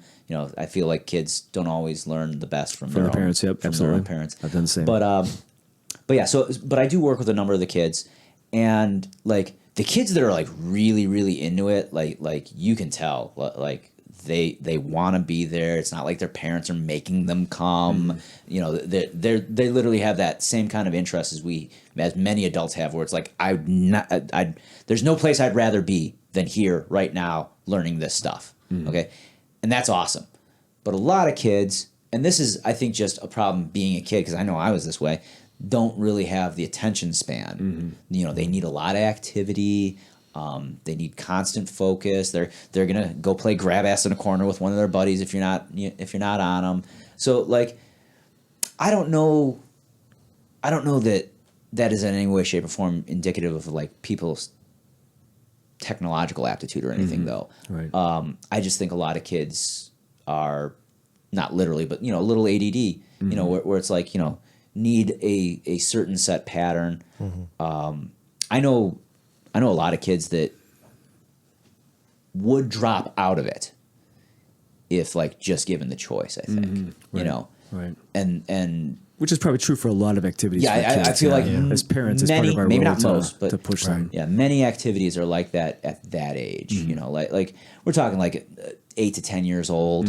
Sure. You know, dad thought this was a good idea, so I'm here type thing. But yeah, but it's really, really cool when you see him turn that corner where it stops being, I have to be here and becomes, I want to be here. Yeah, there's some kids at Minecco's that I'm so impressed by. It's crazy. Like I roll with them. I'm like, Jesus Christ, I have to like do Have to work jujitsu. and I have got to to- put Yeah, work in right. because Oh, yeah. if this kid was my size, I would be in trouble. I mean, they move very well, and I'm like, man, geez, it's incredible. Do your kids? Yeah. My son's 14, so he nice. wrestles and he does the Kyuki-Do and the Thai boxing Yeah. and the jiu-jitsu as well. So, Wow. So now he's given me. I mean, I can still hang. I have no problems hanging with him, but I really it's But it's cool. how- Another 2 to 4 years, it's going to start getting challenging, right? He's about 135 pounds, but it's really interesting, like you said, to see that evolution, especially within your own child. Yeah. And of course, I see it with my own students as well. But it was one of those things that I was always concerned about because I only have I have one son. I've got a stepson, but he doesn't train anymore. But I only have one son that could potentially take over. My dad started it, then I took over, and then Well, your dad made you. he did make me, but it was one of those things where he made me, but it was like you didn't have a choice, so it didn't feel like he was making you. Right, it was you normalized. it was normalized, and I think that was the same thing for my son as well. How So- old did you start with him? He was 4. Okay. Yeah, So 4, you 5, just- same you're just thing. like, Yeah, hey, just hey, we brought go to him the gym. school. Yeah, we just go to the gym. basically. Yeah, this When is I what we was- do in this family. And when he was a baby, he was at the dojang too, and Yeah. moms would just pick him up and they would hold him. I would teach class, and Yeah. he'd basically get passed around, because Right. the students would And always everyone love- loved him, Yeah, and- absolutely, yeah. So That's it's cool. just he kind of grew up in that environment. I think that was part of it too, and that's probably why he still trains as well. Right, because it's just that's what people do. to Yeah, him. yeah, and that's It's got to be good hard. habits, It's good got to be hard habits. for parents who, for themselves aren't in a martial art or have never been in a martial art, and then try to get their kids into something like that. When it's got to be a difficult thing to do because okay, I'm taking you here.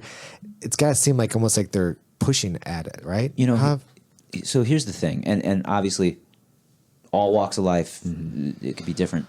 I've seen a remarkable now this. If I'm speaking about the numbers, it happens more with the fathers than with the mothers. But I've seen a remarkable number of situations where somebody will bring their son or daughter in, kid's getting bullied, kid needs discipline, I Yeah. just want them to do a physical activity, whatever the case may be. Brings them in, and that parent sees the change or is one of the ones that actually sticks around at class instead of using it as cheap daycare. Okay, because that's super common. It's like, I need 2 hours to go shopping, or to just be away from the kids, and I'm gonna dump them off at this activity, be it martial arts or dance or whatever, and use that time. But a lot of the parents that see the change that it makes in their kids, or they see how much the kid is into it, or they stick around and watch class and they're like, that's pretty neat. I get surprised by the number of them that end up trying it out. But I get equally surprised by the number of them that have no intention of trying it out whatsoever and are then going to kind of live vicariously through their children. And those are the ones at like the tournaments that are kind of like, mom or dad doesn't train, but they're going to certainly shout all the best training advice in the world at their kid. See that We've in all soccer, seen those. football, all the sports. Yeah. What's interesting? In traditional martial arts, I think there's definitely when you compare a traditional style to more of the jiu-jitsu style. We have a 3 and a 4 year old class and a separate 5 and 6 year old class. The parent must be in class, Right. so they are part of class. And it's interesting because we have had students that started at 3, and by the time they're 7, they enter into our general population Kyuki-Do class, which is family based. So, Oh, okay. so you can have adults and kids in the class at the same time. And what we find is that the ones that start earlier, either the 3 to 4 year program or the 5 or 6, and they're there for a couple of years, by the time they enter that set, at 7 into our normal kind of our basic class, they're rock stars. Sure, they were a mess when they were 3 or 4, right, or even 5.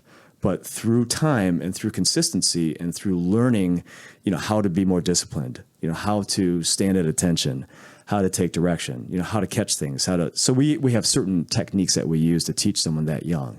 And classes are only 30 minutes for that age because of attention span reasons. Right. Mm-hmm. But I know in jiu-jitsu, we only take them about as young as 8. There's a course for, I think the Gracies call it the Little Champs, for 5 to 7 year old. Mm-hmm. But to me, I would rather have them do my traditional program, and then eventually, if they wanted to, they can choose between staying in Kyuki-Do or going into our junior grapplers program. Okay. Does that make sense? Yeah, so does, I just find from a developmental standpoint as an instructor, that strategy works better to form that level of discipline in a child. Mm-hmm. It's very playful, but yet there's discipline attached to it. Right. The parents involved, not all the time. They're on and off the mat. But it's a great structure for a class. That's why we have quite a bit of kids. And we have about 35 affiliates that are Kyuki-Do affiliates throughout the nation. And a lot of them run similar type program to that. And I find that if you set them in a program like that first, then if they go into traditional arts or football or soccer or jiu-jitsu or whatever they do, I believe that really carries helps over. them. Absolutely. That's a good base for that age. Yeah. For that age, absolutely. I agree. Yeah, that's pretty interesting. And it's tougher, I think, because jiu-jitsu is definitely more playful. Yeah. Like if you get a 5-year-old or a 6-year-old and you have them, I mean, sure they can drill, but it's more, would you call it grab ass or something? It's kind of more like that. Like, I don't know if I should say this because I might embarrass him years down the line, but like my son when he first started, and he's still, he's 11, but he's still very, very playful, enjoys kind of screwing around a little bit at jiu-jitsu, but like he would just go to jiu-jitsu, he's been doing it like 3 years now. He would go to jiu-jitsu and like he didn't know how to put a proper mount on anyone when he started. He would just kind of sit on them. And I think Luis may have coined this term or something, but he said something like Jonah, don't do the chicken butt, because it looked like he was like laying an egg on him. And as soon as he heard that, he's like, oh, that's the move. So he would like go up to kids and like sit on them aggressively and be like, chicken butt. Oh my gosh. So like little things like that are gonna happen for sure. But like, assuming he sticks with it and whatnot. But I mean, I've already seen change between, what he was like when he was like 7, 8 years old and what he's like now. It's a pretty cool thing to see. It is. Yeah. And it's really cool when you see like a father or son or even a mother, son, mother, daughter, when they start training together, especially because a lot of parents that come into both programs, they've just stopped exercising. Right. And it really breaks my heart when I see a parent come in and then I find out that they're actually 10 or 15 years younger than me. And I'm like, it's because a lot of it is just being physical, just staying active. Right, yeah. And so at least with Kyuki-Do, I know jiu-jitsu is a little bit tougher for beginners because you kind of have to be in a little bit better shape. But the nice thing about our traditional program is that you can be in the most absolute shape, but you're not working with another individual in the beginner classes. A lot of it is a lot of forms, a lot of stances, a lot of stretching, a lot of things that you're doing by yourself first. Right. And I find that a lot of beginners in jiu-jitsu, they're already like they played football or they wrestled or they were past athletes. And so they just let themselves go a little bit, got a little bit out of shape. But, for them, having somebody sitting on top of them is not like they don't freak out. But I think most normal people, if you mount them right away, they're going to be like, I'm out of here. There's a strong panic, like that's claustrophobia, I guess, sort of a feeling for a lot of people.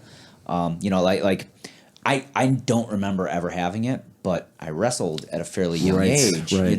I've definitely talked to people who this is the first sport I've ever done. I'm a computer programmer or whatever in my day job, accountant, whatever desk job of choice you want to label. It's a very different experience coming at it from. I remember even Anthony's, your story. I remember, I think it was with Marcus when you were talking, because in JKD, they started introducing jiu-jitsu. We're doing jiu-jitsu now. They were like on top of you and you were like, they didn't really teach you anything about how to escape or how to breathe. I felt so claustrophobic. Yeah. And this is from someone that's trained. Yeah. Right. You were pretty highly trained. He was doing, you were doing stick and knife and kickboxing and whatnot. So like without that strong grappling element, and I was like I was a rough and tumble kid. I used Right. to, not even knowing real wrestling, I would wrestle with my friends in the lot across the street from my house. So like that physical contact, that close physical contact, that physicality, that was always there for me. So transitioning, into wrestling, into jiu-jitsu, But very from, easy for like me. when we were doing, we never really touched the ground, and we never thought Right. that we Somebody can't get if someone somebody off of you when you're on the ground. Right. If somebody fell down, you beat them to death with your sticks, or you stomped their head, Yes, and that was it. That was it. Yeah. Like we never That's right. thought of following them to the Right. ground. Then what do we do when we get there? Well, Like, I'm sure you did like an arm bar or something. No, at not some before point. jiu-jitsu. Really? Yeah, no? no. Oh wow, that surprises me. It's funny in judo, because my dad, one of his favorite things to do is keisakatami, but he would do Yeah. it so that he can choke you with his body. As a way to position Yeah, your you ribs would on top. crush the It's diaphragm a like- choke chest. Yeah, I think it's what what's his name tapped out Dean Lister with.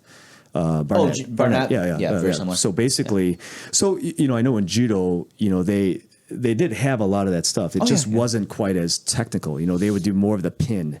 Because in judo, I think they changed it, but it was 30 seconds to pin them for the ippon. Man, now it's 20. The but old it was school not pin like- was long, man. Okay, it was a lot longer, Yeah, yes. you had to be down there for a long time. But so here's the thing, like, especially post Olympics, and let's be honest, like no one in this room was alive before judo was in the Olympics. Okay, and a lot of people have no experience with judo pre-Olympics. Okay.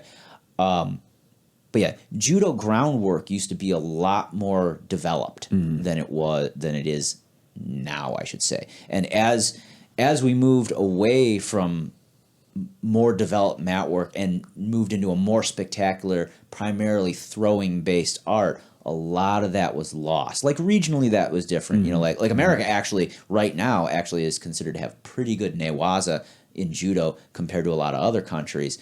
And some of that is actually in part with a lot of our athletes do cross train in jiu-jitsu. Right. But yeah, like it went from being like there's three ways to win in judo basically. You throw them for ippon, you pin them for ippon, or you tap submit them with a choke or an arm lock. Again, still considered ippon. But yeah, like I've literally trained with world champions that spend no appreciable time on the ground because they're not going to end up there.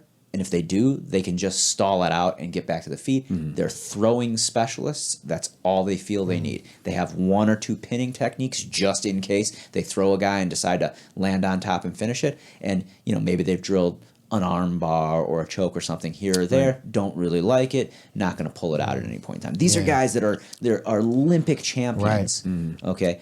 And like the way I was brought up in judo, which, I don't want to give people impression that I was like doing it since I was a little kid or anything, but the club that I trained at has a very even split between stand-up and mat work, okay? So I didn't know that was exceptional at the time.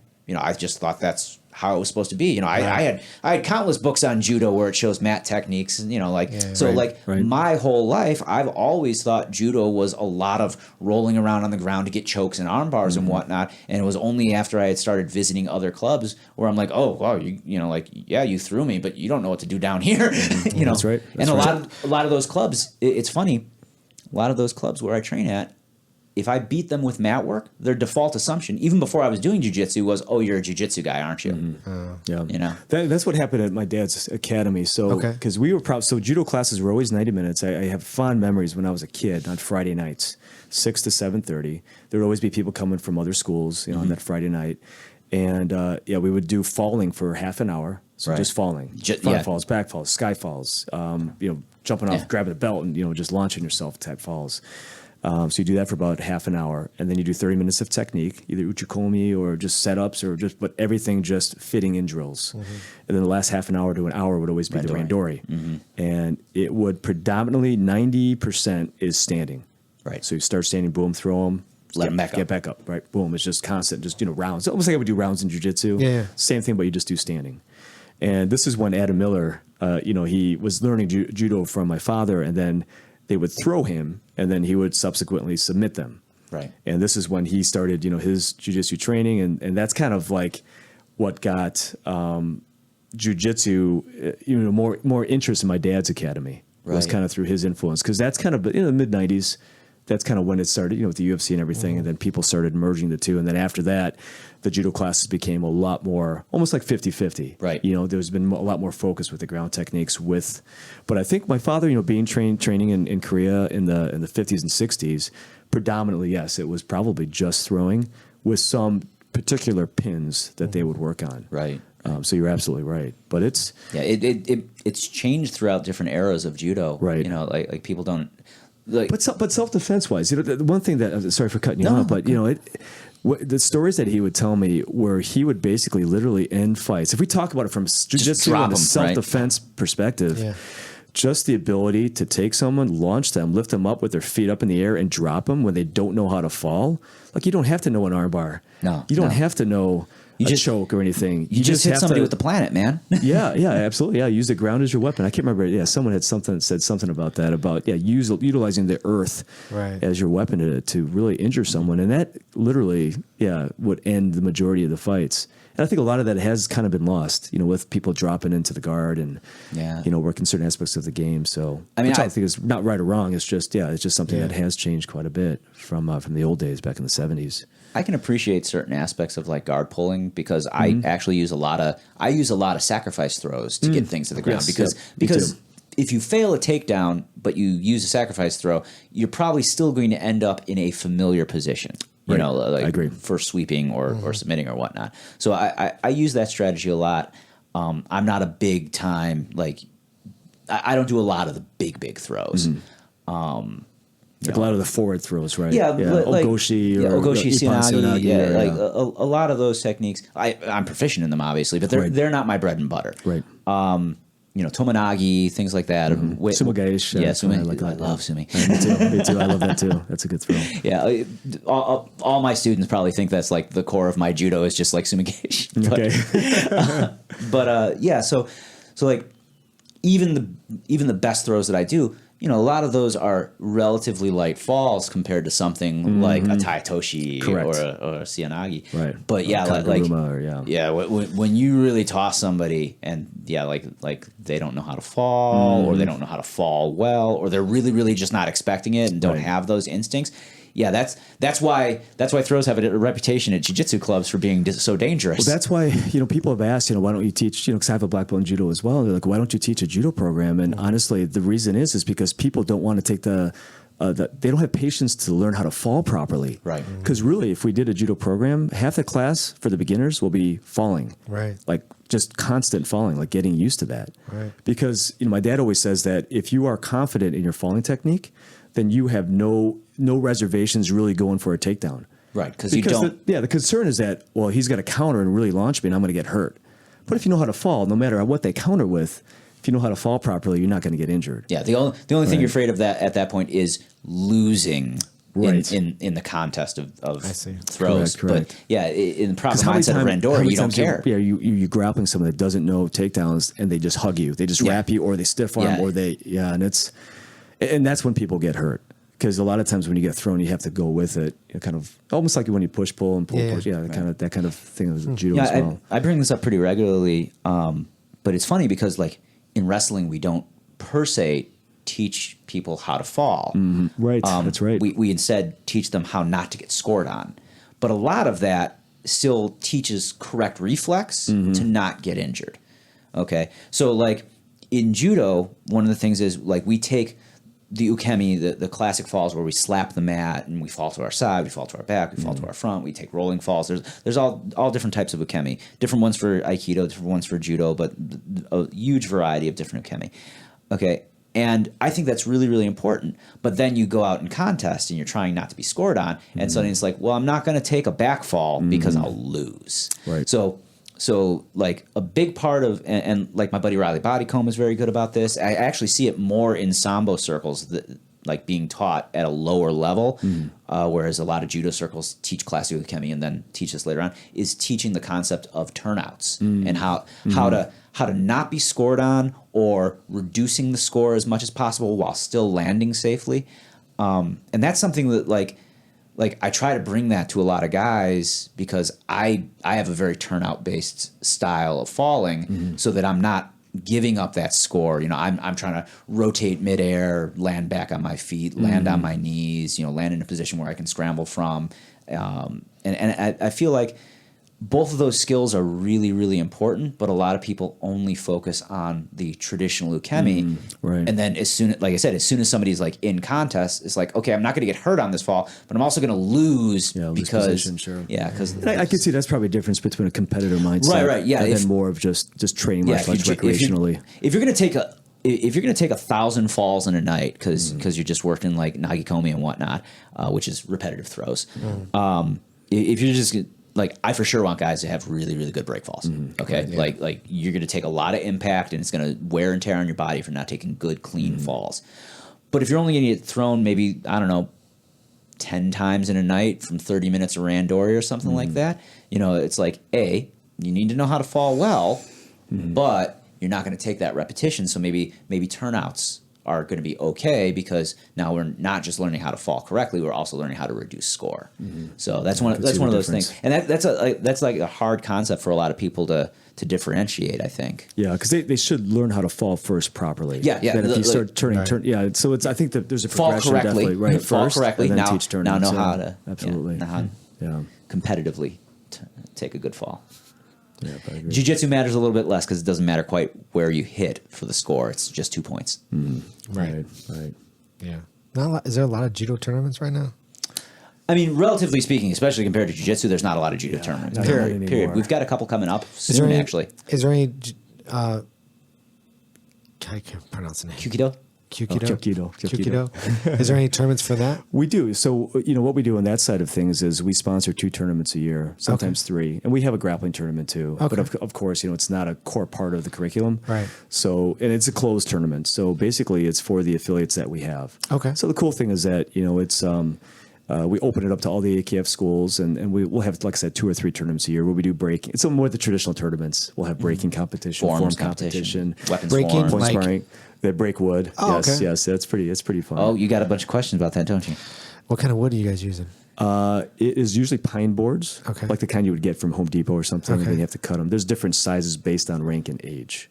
Okay. So it's the more the old school boards. They're not these snap boards. We use snap boards sometimes for the little kids, Just for which are a little bit practice. safer. Or for demonstrations. That's usually when you see those high flying taekwondo demonstrations. Yes, Which I just they're saw using a snap YouTube boards. video, or there's something going incredible. around where it's like these guys are like getting launched in the air. Yeah. They're using snap boards. Yeah. What is up with that? That's still crazy. The ability for them to do that. Yeah, The Yes. ability for them to spin and go so high and land. And land safely. Yes.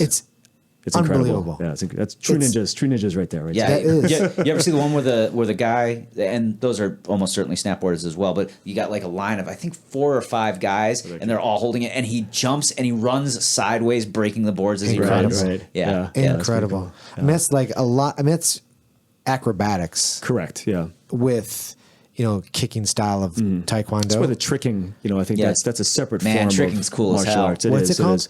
They call it tricking, or they Tricking? call it Okay, so- XMA. I think is in Yeah, extreme extreme martial martial arts. martial It's arts. more like Red Bull sponsors a tournament. Where you see it's almost like they're breakdancing. Oh, really? But they're adding kicks and flips Interesting. and that kind of I stuff. never heard of this. Okay, so it's pretty popular. So I'll break it down a little bit. So, and maybe there's some tricking fan who's going to correct my history here, but honestly,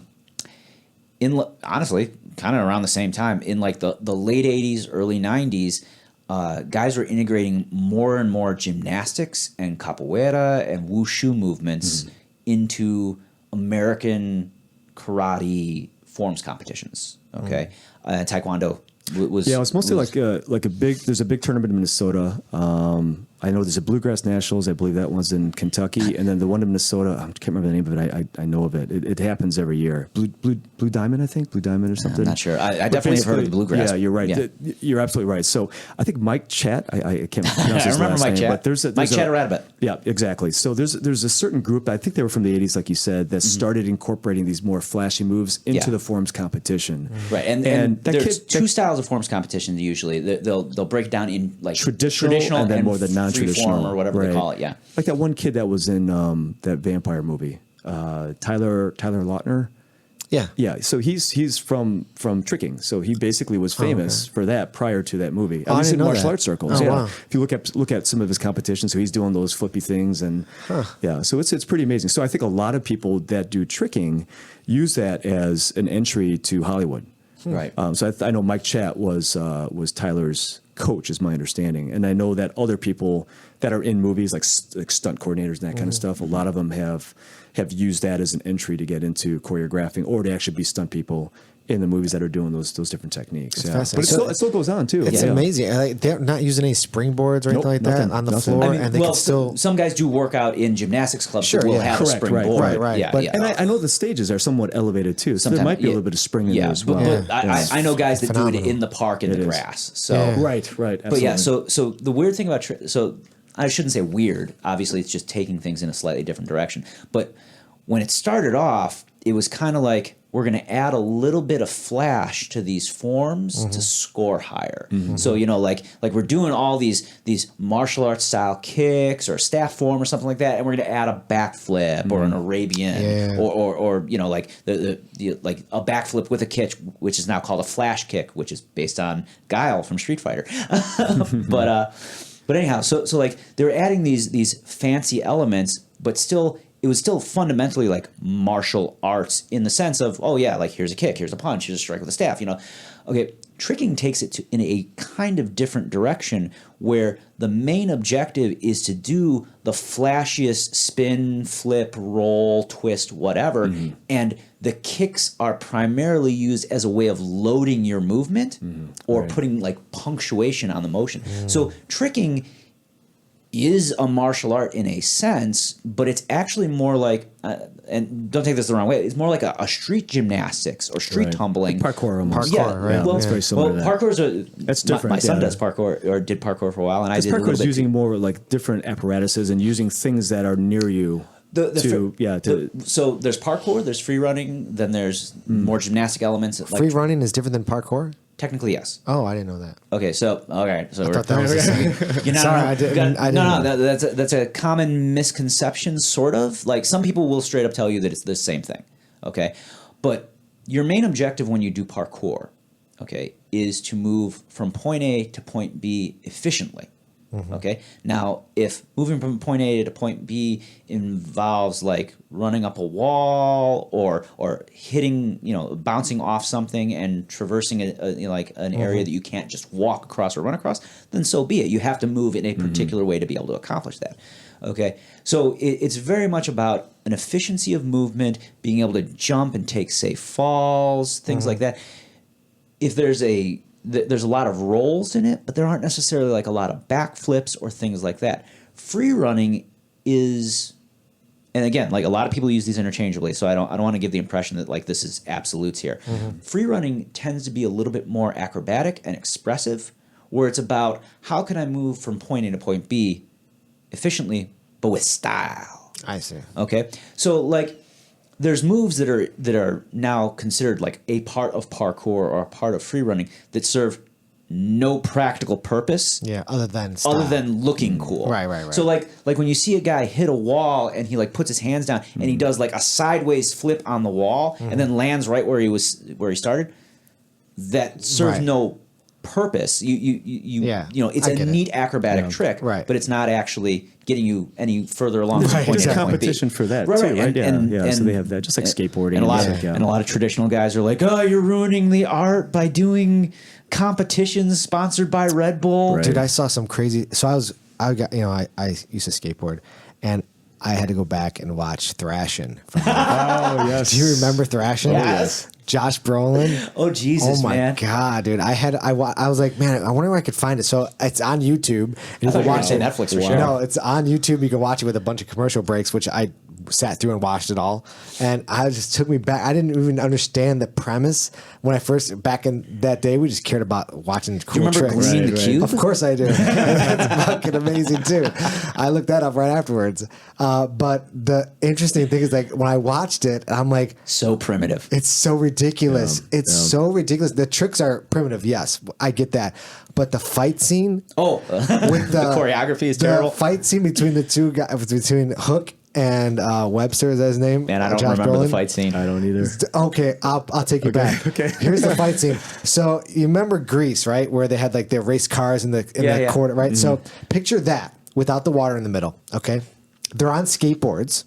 Oh wait, is it? Yes, Yeah, I do remember it. Shit. They have this like ball and chain, but the ball is like what's that? Those punching bags. The like a speed bag? Speed bag. Yeah. So at the end of the chain is a speed bag looking, Okay.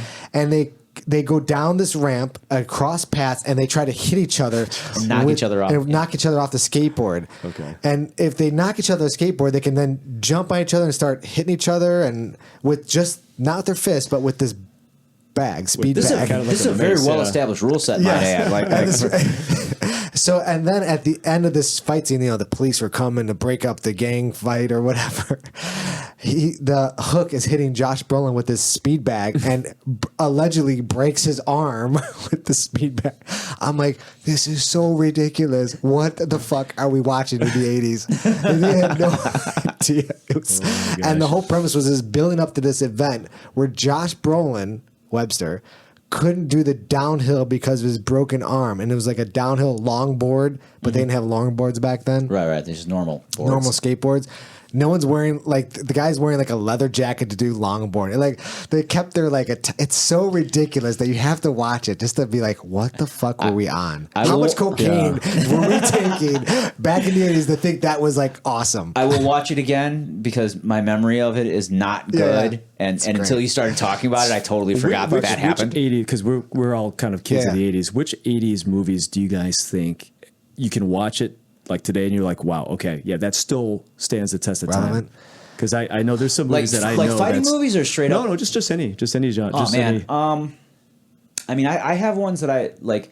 Like I will go out of my way to show my kids certain Okay, movies. yep, and that's where I'm going too. Because there I are w- some movies that I watched with my kids from the 80s, What's and that? that's still relevant. So not super relevant because obviously so much has changed, but it's still interesting historically. And like my kids have all loved it and appreciated it. Yeah. War games. Yeah, War very game- good. Yeah, very like, good. I can and that dig would it. shock me because like obviously technology has changed Right. so Sure. much, but like they were able to understand that the object lesson of the film about like the idea of a super intelligent computer designed for like they just got that. Yeah. Okay. So that one went on pretty well. A lot of like my favorite like sci-fi movies though, like where it's a lot of like special effects that are now cheesy looking special Yeah, effects. those don't stand well. Yeah, not They well. do not. I mean, they've seen all the Star Wars movies. They've seen all the Indiana Jones movies. I made them watch Tron before they got to see the new Tron, which I love both of those, by the way.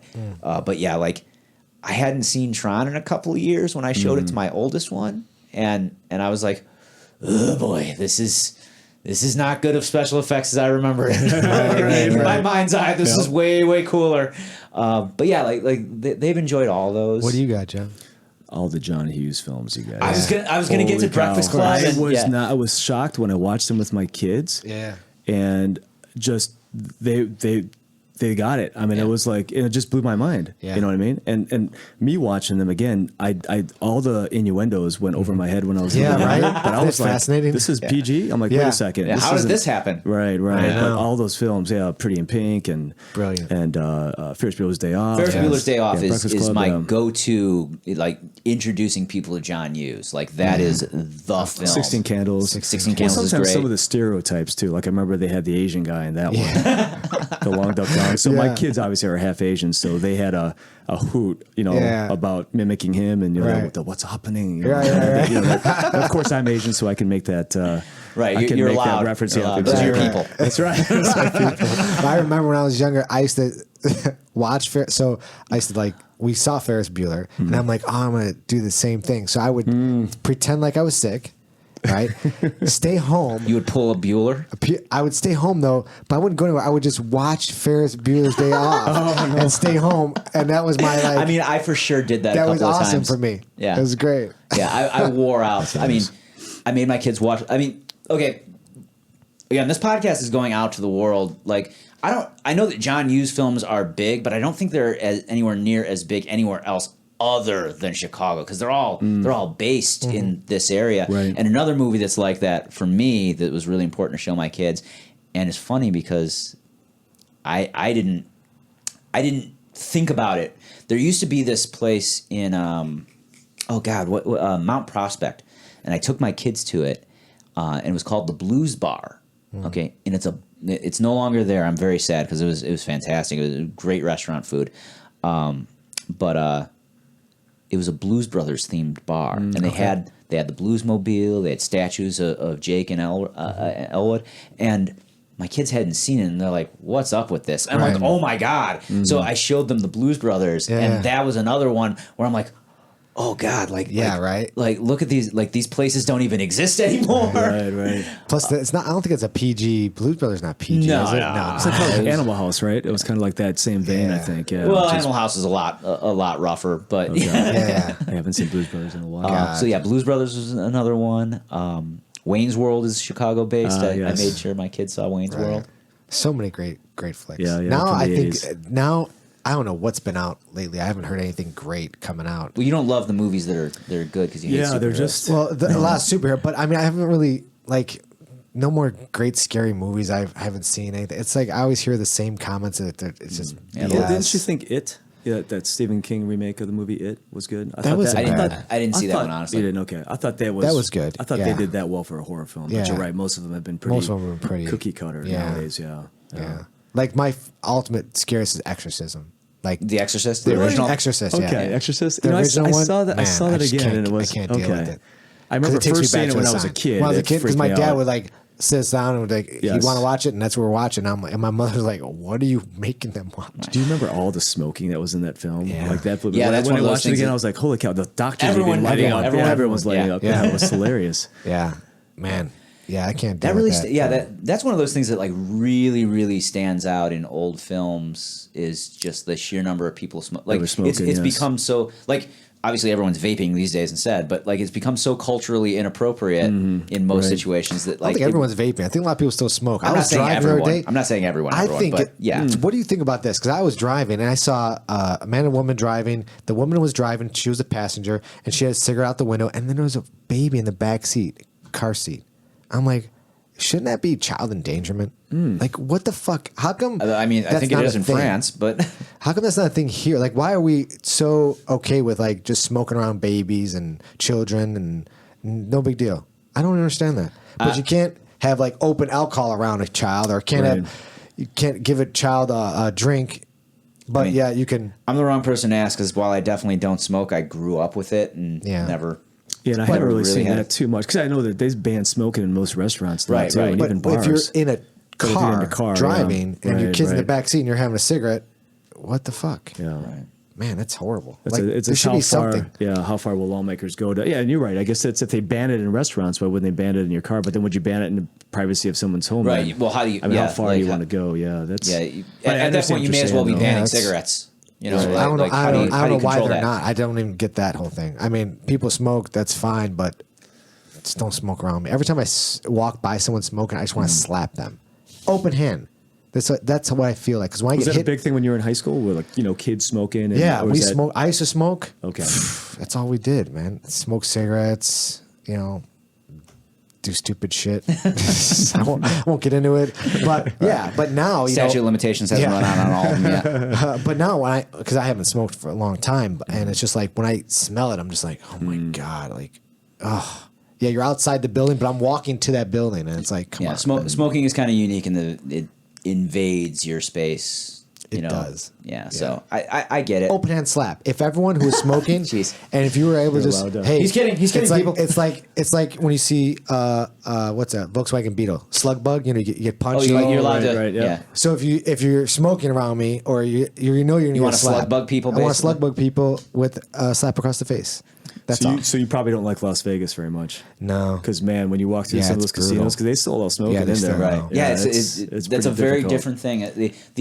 The incredibly pleasant scent that they try to pump in Yeah. to cover up the Right. smell of Yeah, of the mix of cigarettes. that with the smoke is Yeah, it's cigarette a smoke is strange combination it of is. old smoke and old perfume. Yeah. And old people. Wow. And on that note, man, we've been going for a long fucking time. Well, we got ranting on the 80s and yeah. Jeff, Where can people find you, man? Well, we Several places, right? Yeah, a couple places. So Yeah. we're on South McLean Boulevard. So my Kyuki-Do school is at 792 South McLean, and in the same strip center actually is Fusion. It's in a separate unit, but that's at 782 South McLean in Elgin. Okay. And two things I just wanted to let people know about. I know we have a Women Empowered seminar, Oh, so nice. that's another program put out by Henner and Hedon Gracie. I think it's more Henner, Hedon, and then their wives as well, Eve Gracie and Victoria Gracie. So we're having a free seminar October 6th. Unfortunately, one of the reasons I wanted to come on here was to let people know about that, but it's already maxed out. We have over 70 people registered already. Fantastic. So we'll hopefully do another one. I in was about just saying, 6 there'll be months. another one, I'm sure, There at will be some another point, one, so. absolutely. So we'll do that, and we're going to launch the Women Empowered program at Fusion. And then we're doing this role for Nicole. So one thing I just wanted to mention was, I think her name was Nicole Ozzy Osman, like a friend of Avery Clements. I think she's a managing editor at Jiu-Jitsu Times. And 2 years ago, actually on my birthday, September 22nd of 2016, I think that's when Ozzy took her life. And Brad Edmondson was, he suggested, hey, let's do this event. I think she was encouraging a lot of jiu-jitsu schools to have like a suicide awareness type role.